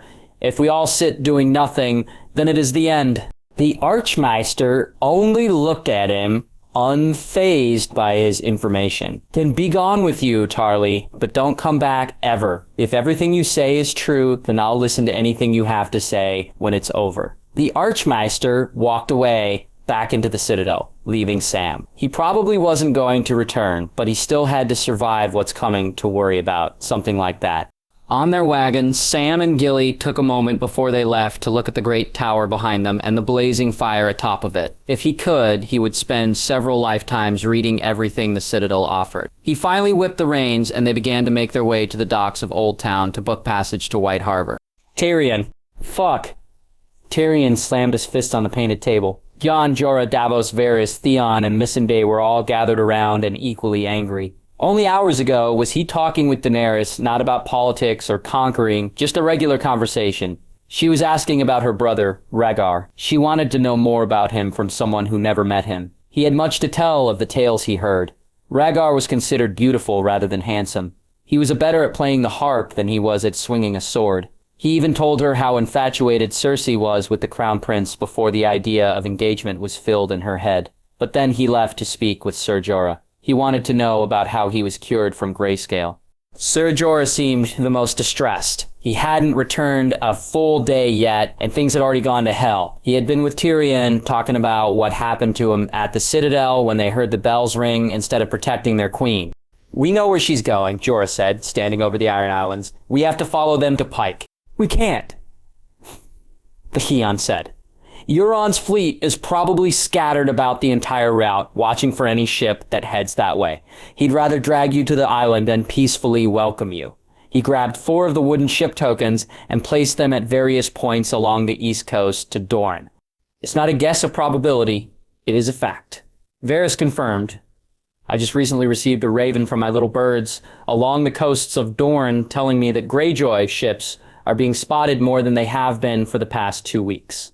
If we choose to pursue that, whoever does will absolutely be captured. So how do we get there? Jorah clenched his fists. We're not just going to leave her.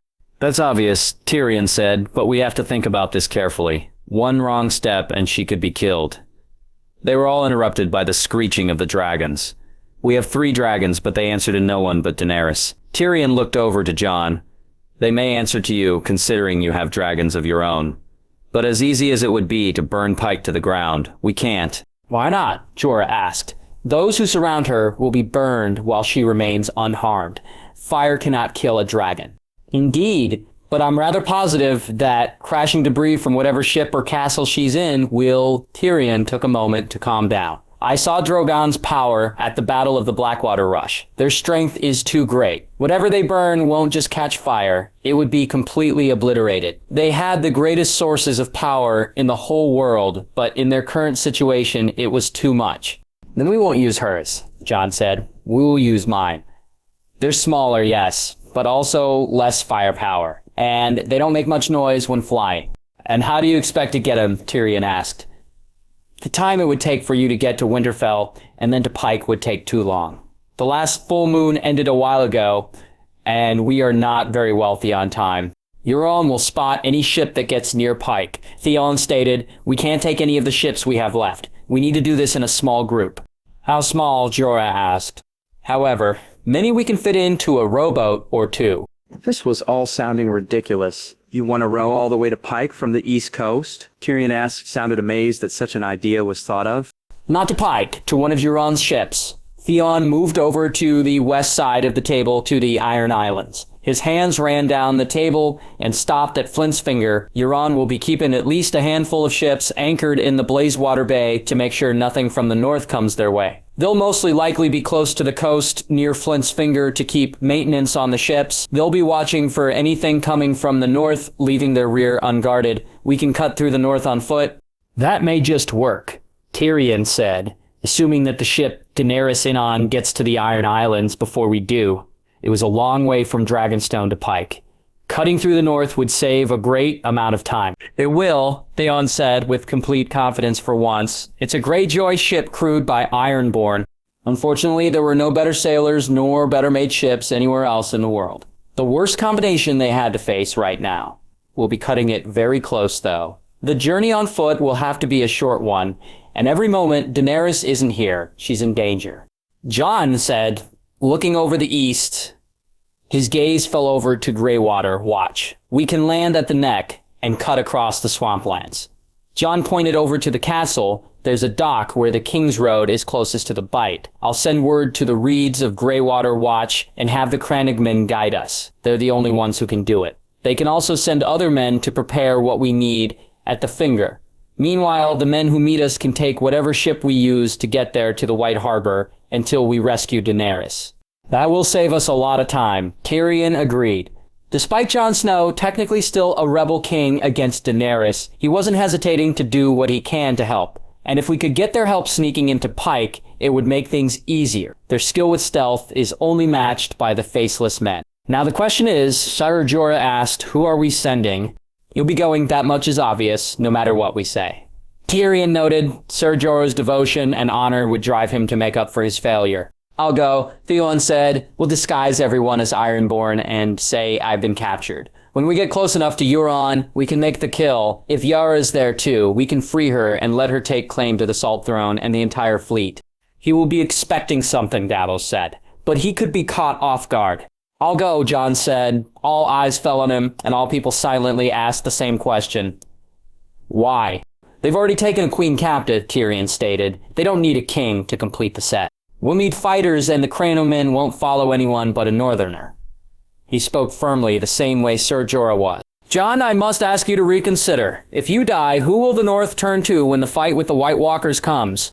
There's no point to any of that if Daenerys doesn't help us, Jon exclaimed. The North only has about 30,000 who can fight against an army of over 100,000 by now. Jon took several breaths before continuing. I can't do this on my own. I need her to help us. Jon, Davos began. Could I have a moment? Jon walked over with Davos and they left the room. Tyrion let them be and looked over to everyone who remained. We'll use the Ironborn who escaped with me, Theon told them. And the Ironborn sailor can always tell who a ship is sailed by, and we'll need Yara's supporters. Tyrion nodded. That will probably be all we can afford to send. If too many go, you'll be noticed. Jon and Davos walked back in, looking like they just had an argument. When's the soonest we can leave? Jon asked. Tyrion looked over to Theon, seeing as he was the new commander of the naval forces since Yara was captured. We can leave before first light, said Theon. If the Reeds can resupply us when we anchor, we won't have to prepare as much. Then what are we doing? Still standing around here for? Tyrion asked. Suddenly, from outside, the sound of the dragons roaring and screeching echoed all across the island. Every shifted their gazes to the window of the room. There was such a weight of anger in the sounds of the beasts. It looks like they found out their mother's missing. Everyone stood nervously. It sounds like they're going to set the whole island on fire, Sir Davos commented. Jon had made for the door after that remark. Where are you going? Tyrion asked. Jon looked back at them all to calm them down. Varys cleared his throat. Your Grace, I'm not sure if a song is the best thing right now. Unless anyone has any better ideas to face the wrath of 3 grown dragons, he asked, and nobody responded except Missandei. Do be careful. He left without another word. 7 hells, did he really think he could? Regardless, he was either foolishly brave or incredibly stupid to go face the dragons. Everyone remained in the safety of the castle but watched from the window as Jon Snow walked on the grassy cliffs. He stopped at the nesting grounds of the dragons, a place no one dared to go without the queen with them. The dragons soared down and landed, surrounded Jon Snow. Their growls and snarling could be heard all the way from the castle. He's gonna die, Tyrion breathed. But it wasn't so. The anger of the great beasts subsided, and they appeared to be calming down. It was impressive by itself, but even more so when Jon Snow managed to touch of the dragons. After a few moments, the dragons took back to the skies, but they were much quieter than before. Everyone breathed easy, but they were all still on edge. Jon Snow, the bastard of Winterfell, 998th Lord Commander of the Night's Watch, the King in the North, the Father of Dragons. All those titles and more, and yet Tyrion kept asking himself, who is this man before me? That there was so much about him to talk about, and much mystery. The bond he had with dragons, not only his but Daenerys's as well, was powerful. We should probably stop watching and get to work, Missandei said, snapping everyone out of their awe. The Targaryen ship was nearly prepared as the men leaving for the rescue were helping ready the rowboats. Tyrion was watching them with Varys and Missandei, not wanting to get in the way. If they don't come back from this, we're fucked, Tyrion openly said. Most indefinitely, Varys agreed. So let's hope they return, otherwise the world will face the wrath of 5 dragons, a tyrannical queen, and 100,000 dead men. Tyrion scoffed at the problems ahead of them. I think I'd stay here even if it came to that. Varys looked at him, seemingly amazed. I'd prefer to die at home than in foreign land. Varys eyed him curiously. As I recall, I once heard whispers that you wanted to die at the age of 80, with a belly full of mead and maiden's mouth around your cock. Tyrion grimaced at him. You and your damn birds. Actually, it was Bran who told me that. Tyrion snorted at that. Of course, it had to be him. Missandei was looking at the two like they were young schoolboys.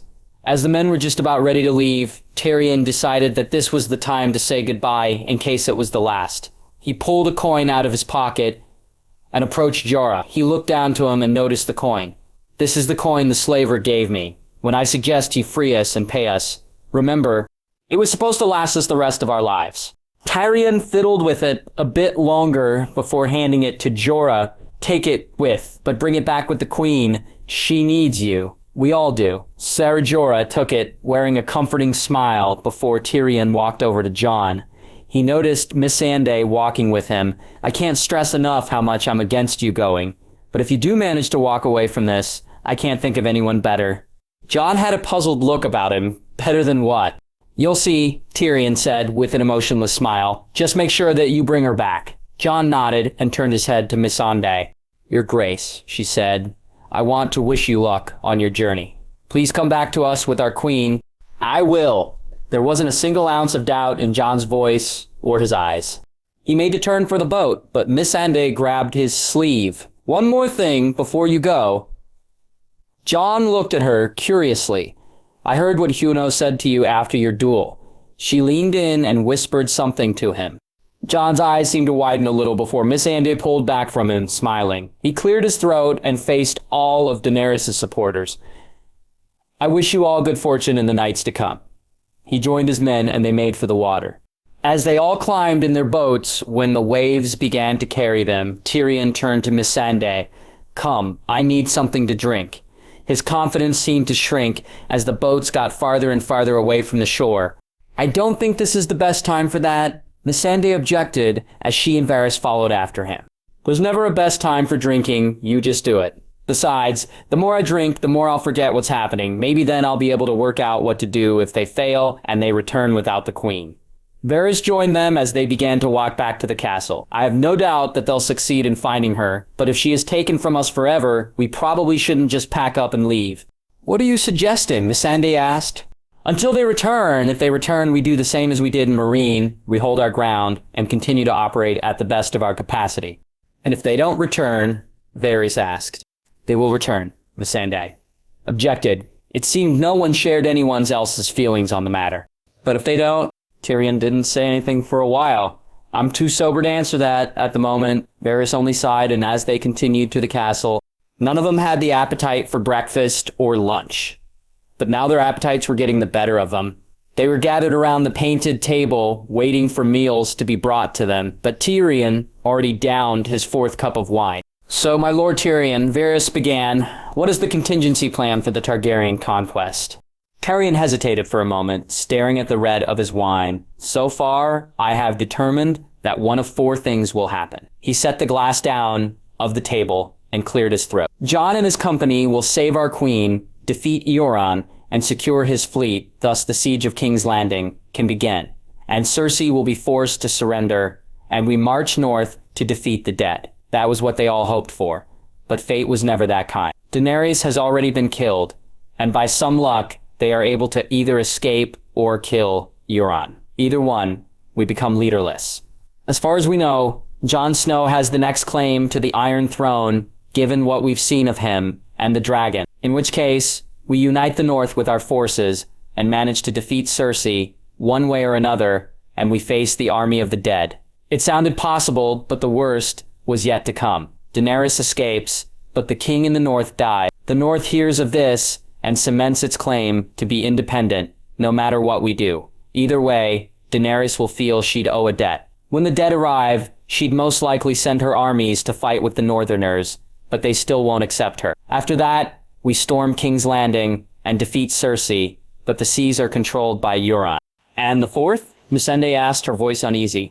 Both Jon and Daenerys die, and we are without a queen and a king, despite the fact that he's not declared for us. My plan would to march north and join their forces. Either die fighting the dead, or defeat them and attempt to unite our armies and march south. But given that our queen was killed and her dream with her, I wouldn't mind watching the Red Keep burn to the ground. Varys and Missandei looked at him as if he was the Mad King himself, but his emotionless expression didn't change. You would spit on the work our queen has tried to achieve? Missandei asked. No, I wouldn't. I would spit on the dead bodies of those who opposed us and took away the best hope of a great future from us. After that, I'd sail back to Essos, leave this place, and let it fall apart. You'd give up? She said angrily. I would. Tyrion picked up his glass and drank the rest of his wine. The doom of Westeros sounds catchy. He jested.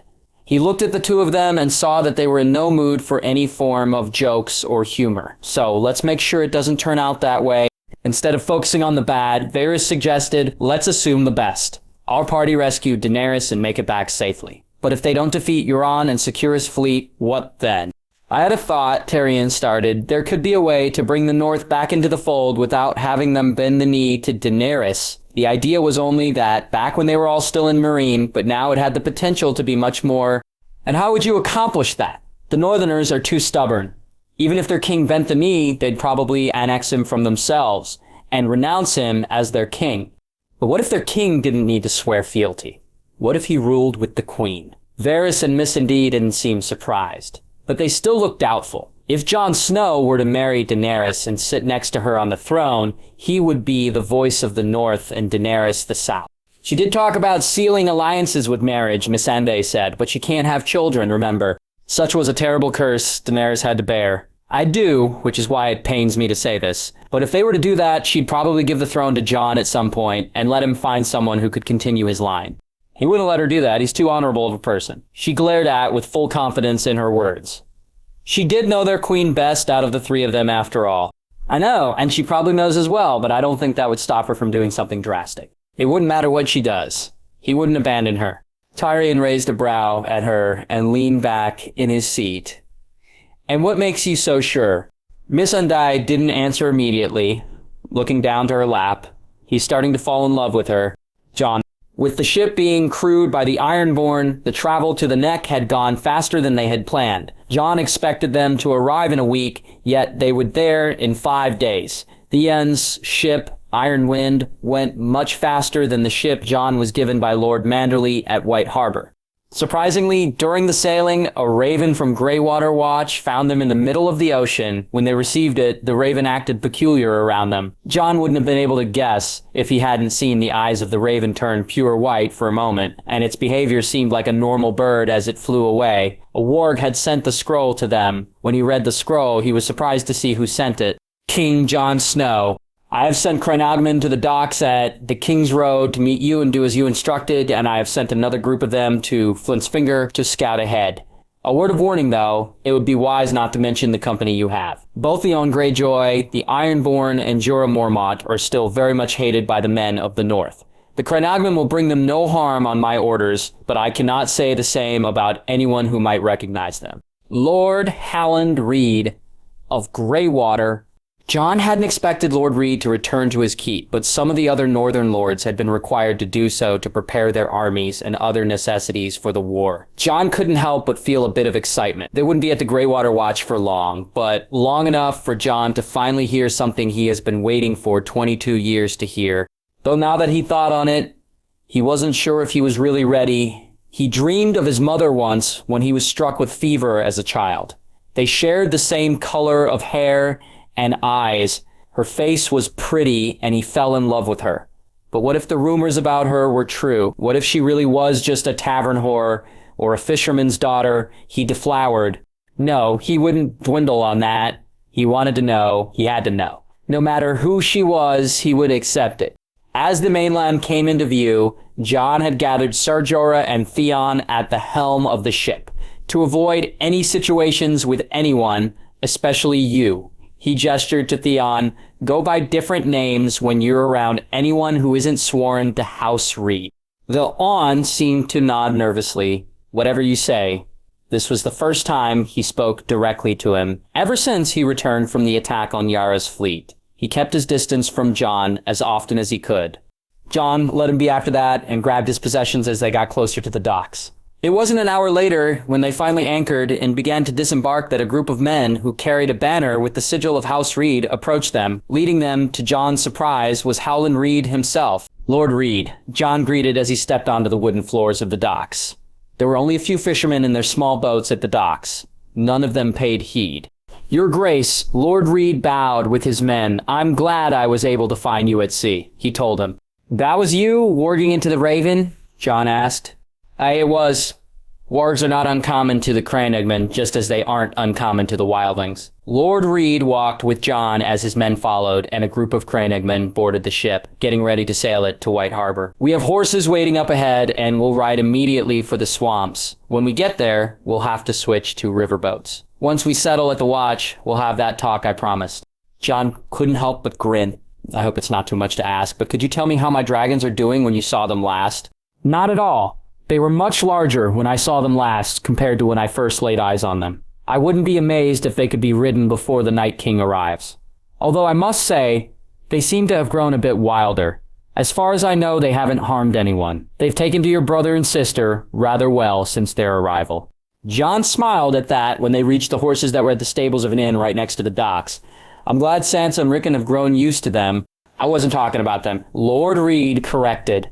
Jon froze and looked at Howland. Lord Brandon and my daughter returned from the Wall a few days after you left. A week later, your sister Arya came home.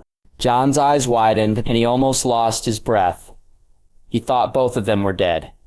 He thought he'd never see them again like Robb and his father. Now, he knew that they were waiting for him back home. Bran's alive? Theon asked. Jon and Howland turned and saw Theon looking worried and hopeful. For Jon, this was a look he'd never seen from a Greyjoy before. Aye. Jon nodded. Theon tried to smile, but he looked just about ready to cry instead. For once, Jon's anger at him subsided. This Theon truly wasn't the same snickering idiot who betrayed Robb and sacked Winterfell. This was just a shell of a man looking for forgiveness.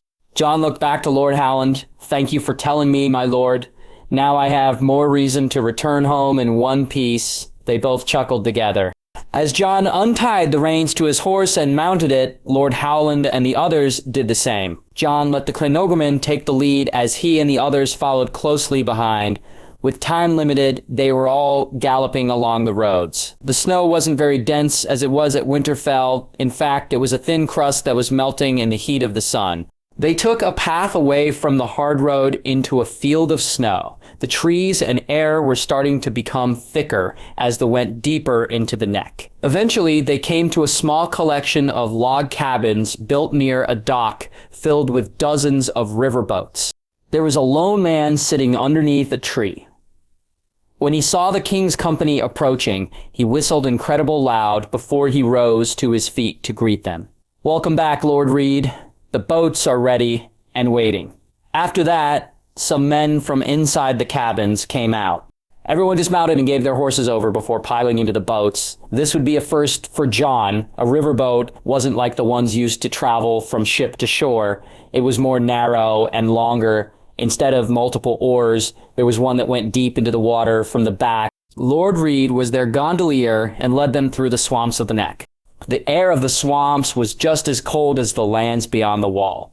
Jon couldn't understand how the people or the horses could survive it. Not even the northern cloaks they all wore kept them warm. But as the trees got thicker around them, it started to feel like a blanket was pulled over them. It was still chilly, but not freezing. As they all went deeper, it wasn't just the trees that got thicker, but all types of life. The tops of trees acted as a roof, and that protected the moss that covered them. There were lily pads covered in light layers of frost, and there were flowers encased in ice, making them look like crystal. Despite the putrid feel of the lands around Moat Cailin, the real swamp did have a great amount of beauty to it. By nightfall, the Castle Greywater Watch finally came into view. Jon heard stories that the castle floated and no one who had seen it once saw it in the same place. A month later, the castle was significantly larger than expected. It was a single keep and had 2 tall towers on each side that stood just above the trees surrounding them. A third tower stood twice as high as the others from the back. The plant life of the swamp seemed to grow over the stone of the castle, giving it a green color that eventually faded to gray as the stone stacked higher. Jon wasn't the only one marveled at how the entire castle stood perfectly on a large crannock. "What my father would have done to find this place," Theon said. "It's larger than I thought it to be.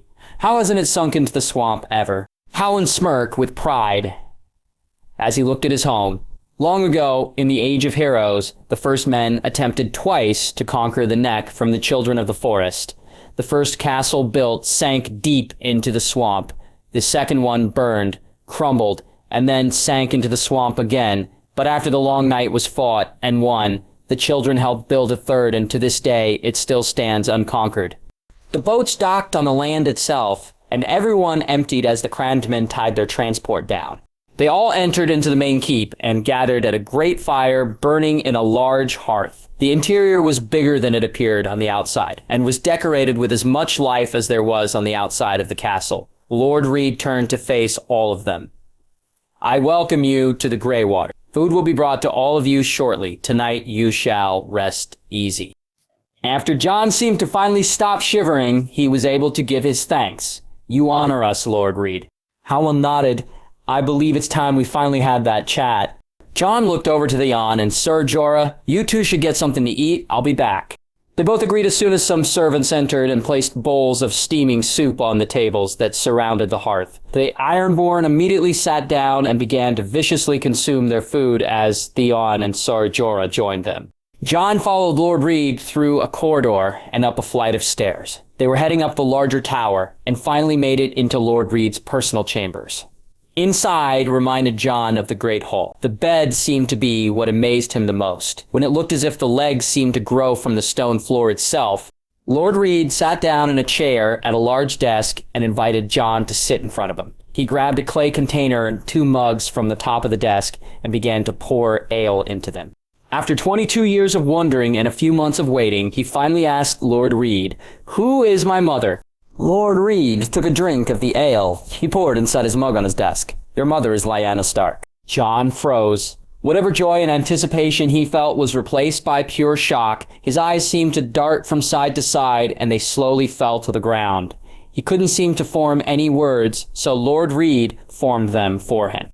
Ned Stark isn't your real father. Jon looked back up to Lord Reed, who looked at him with what appeared to be sorrow. Ned took you in as his own in order to protect you from the fate that fell upon your half-siblings, Aegon and Rhaenys. Your blood father is Rhaegar Targaryen. Jon felt like he couldn't breathe, and he felt sick to his stomach. No, this can't be true. I was there at Dorne when I saw Ned come out of that tower with you in his arms. I went up and saw your mother in a bed of blood and roses. He felt the urge to vomit rising in him, and Lord Reed seemed to see it too. Jon was handed a bucket and poured out everything he could into it. He couldn't even think. His thoughts were going back and forth, one thing after another. After what felt like a lifetime, Lord Reed took the bucket from Jon and placed it off to the side of his room. He gave Jon a cloth to wipe his mouth clean and spit into... Jon, feeling somewhat better, finally managed to get some words out. Ever since I knew that my dragons chose me, I've had a feeling that my mother may have been of Valyrian blood somehow, or a descendant of some kind. But instead I learned it's my father whose blood I inherited that made them choose me. My mother, Jon couldn't help but feel tears well up in his eyes. All I ever wanted was to belong somewhere. I didn't belong in Winterfell growing up. Not at the Wall where I was betrayed, and now not even the North where a Targaryen bastard is the king. Fuck off, Lord Reed told him. Jon looked up at him, startled. He felt so weak that those two words seemed to crack the trance he was in. You're speaking as if you're not a Stark at all. Rhaegar is your blood, yes. But Ned Stark was the one who raised you, not him. He is your father as much as he could be. He taught you honor when Rhaegar couldn't. He gave you a home when Rhaegar couldn't. He loved you as his own son when Rhaegar couldn't. You're a northerner, Jon Snow. A greater northerner than many of the lords who declared you their king. You fought for Winterfell when they cowered. You saved the lives of the wildlings because it was the right thing to do, and that was all the reason you needed, right? You went to Dragonstone to make allies with the daughter of an old enemy to save the North. So don't sit there thinking you don't belong anywhere. You're the king in the North, all the living North. You're a Stark and a Targaryen. Jon didn't know what to feel after Lord Reed said his words, but he could feel himself becoming calm. After a moment to recover himself, Jon sat up straight, wiping his eyes. Did she love me at all? Howland smiled gently. From what Ned told me, more than anything in the world, both known and unknown. She was smiling when died because the last thing she saw was you. Despite the sadness of it all, knowing that made Jon feel like a great weight was lifted from him. I suppose I'm actually a Sandon. No, you're Jon Snow. It's the only name I ever heard Ned call you. When I asked if you were Lyanna and Rhaegar's son, he looked at me and just said, he's my bastard Jon Snow. Jon didn't see this as he thought he would. His whole life he had been Jon Snow, but now he could be someone else. But after what Lord Reed just said to him, it didn't matter to him as much anymore. Does anyone else know? Your siblings and my daughter, Mira. But she was told by Bran while they were north of the Wall. How did Bran know? He has an ability called the Green Sight, but his is far stronger than any other. He learned how to see better from another green seer called the Three-Eyed Raven north of the Wall. Now that he has perished, the gift has been passed on to Bran, and now he can see everything, everywhere, at all times, even things of the past. Jon was amazed. For a moment, he felt like bursting into a great laughter, but he somehow couldn't. He just smiled instead. How did Arya take the news? When Bran mentioned that you are technically a Sand, she objected and demanded that your name is Snow. When the question of calling you cousin was asked, she looked ready to kill anyone who didn't call you their brother. This finally gave Jon the push to send him into laughter. He was still confused, but he felt whole. He already knew much about his mother Lyanna and only a bit about Rhaegar, but he felt better. He felt free of all things. You should join the others for some food, my king. You'll need as much strength as you can get for the ride to the Finger. You have a beauty to save, after all. Jon felt slightly uncomfortable when he said that. Daenerys was now his aunt, but he still felt something inside him growing for her. Thank you, Howland. Jon stood up and left the room, returning to the Great Hall. When he got there, the Ironborn were gone, most likely retired for the night, but Ser Jorah and Theon were still there. Is everything all right? Ser Jorah asked. Jon revealed a friendly grin to both of them. Never better. The morning that followed was a quick one. Everything outside was covered in a thick frost, and the mud was nearly ice. The sun had finished rising as soon as the rescue party had departed. the castle on their way to the Finger. Unfortunately, their pace was slowed as they went further west due to the waters being frozen over with ice.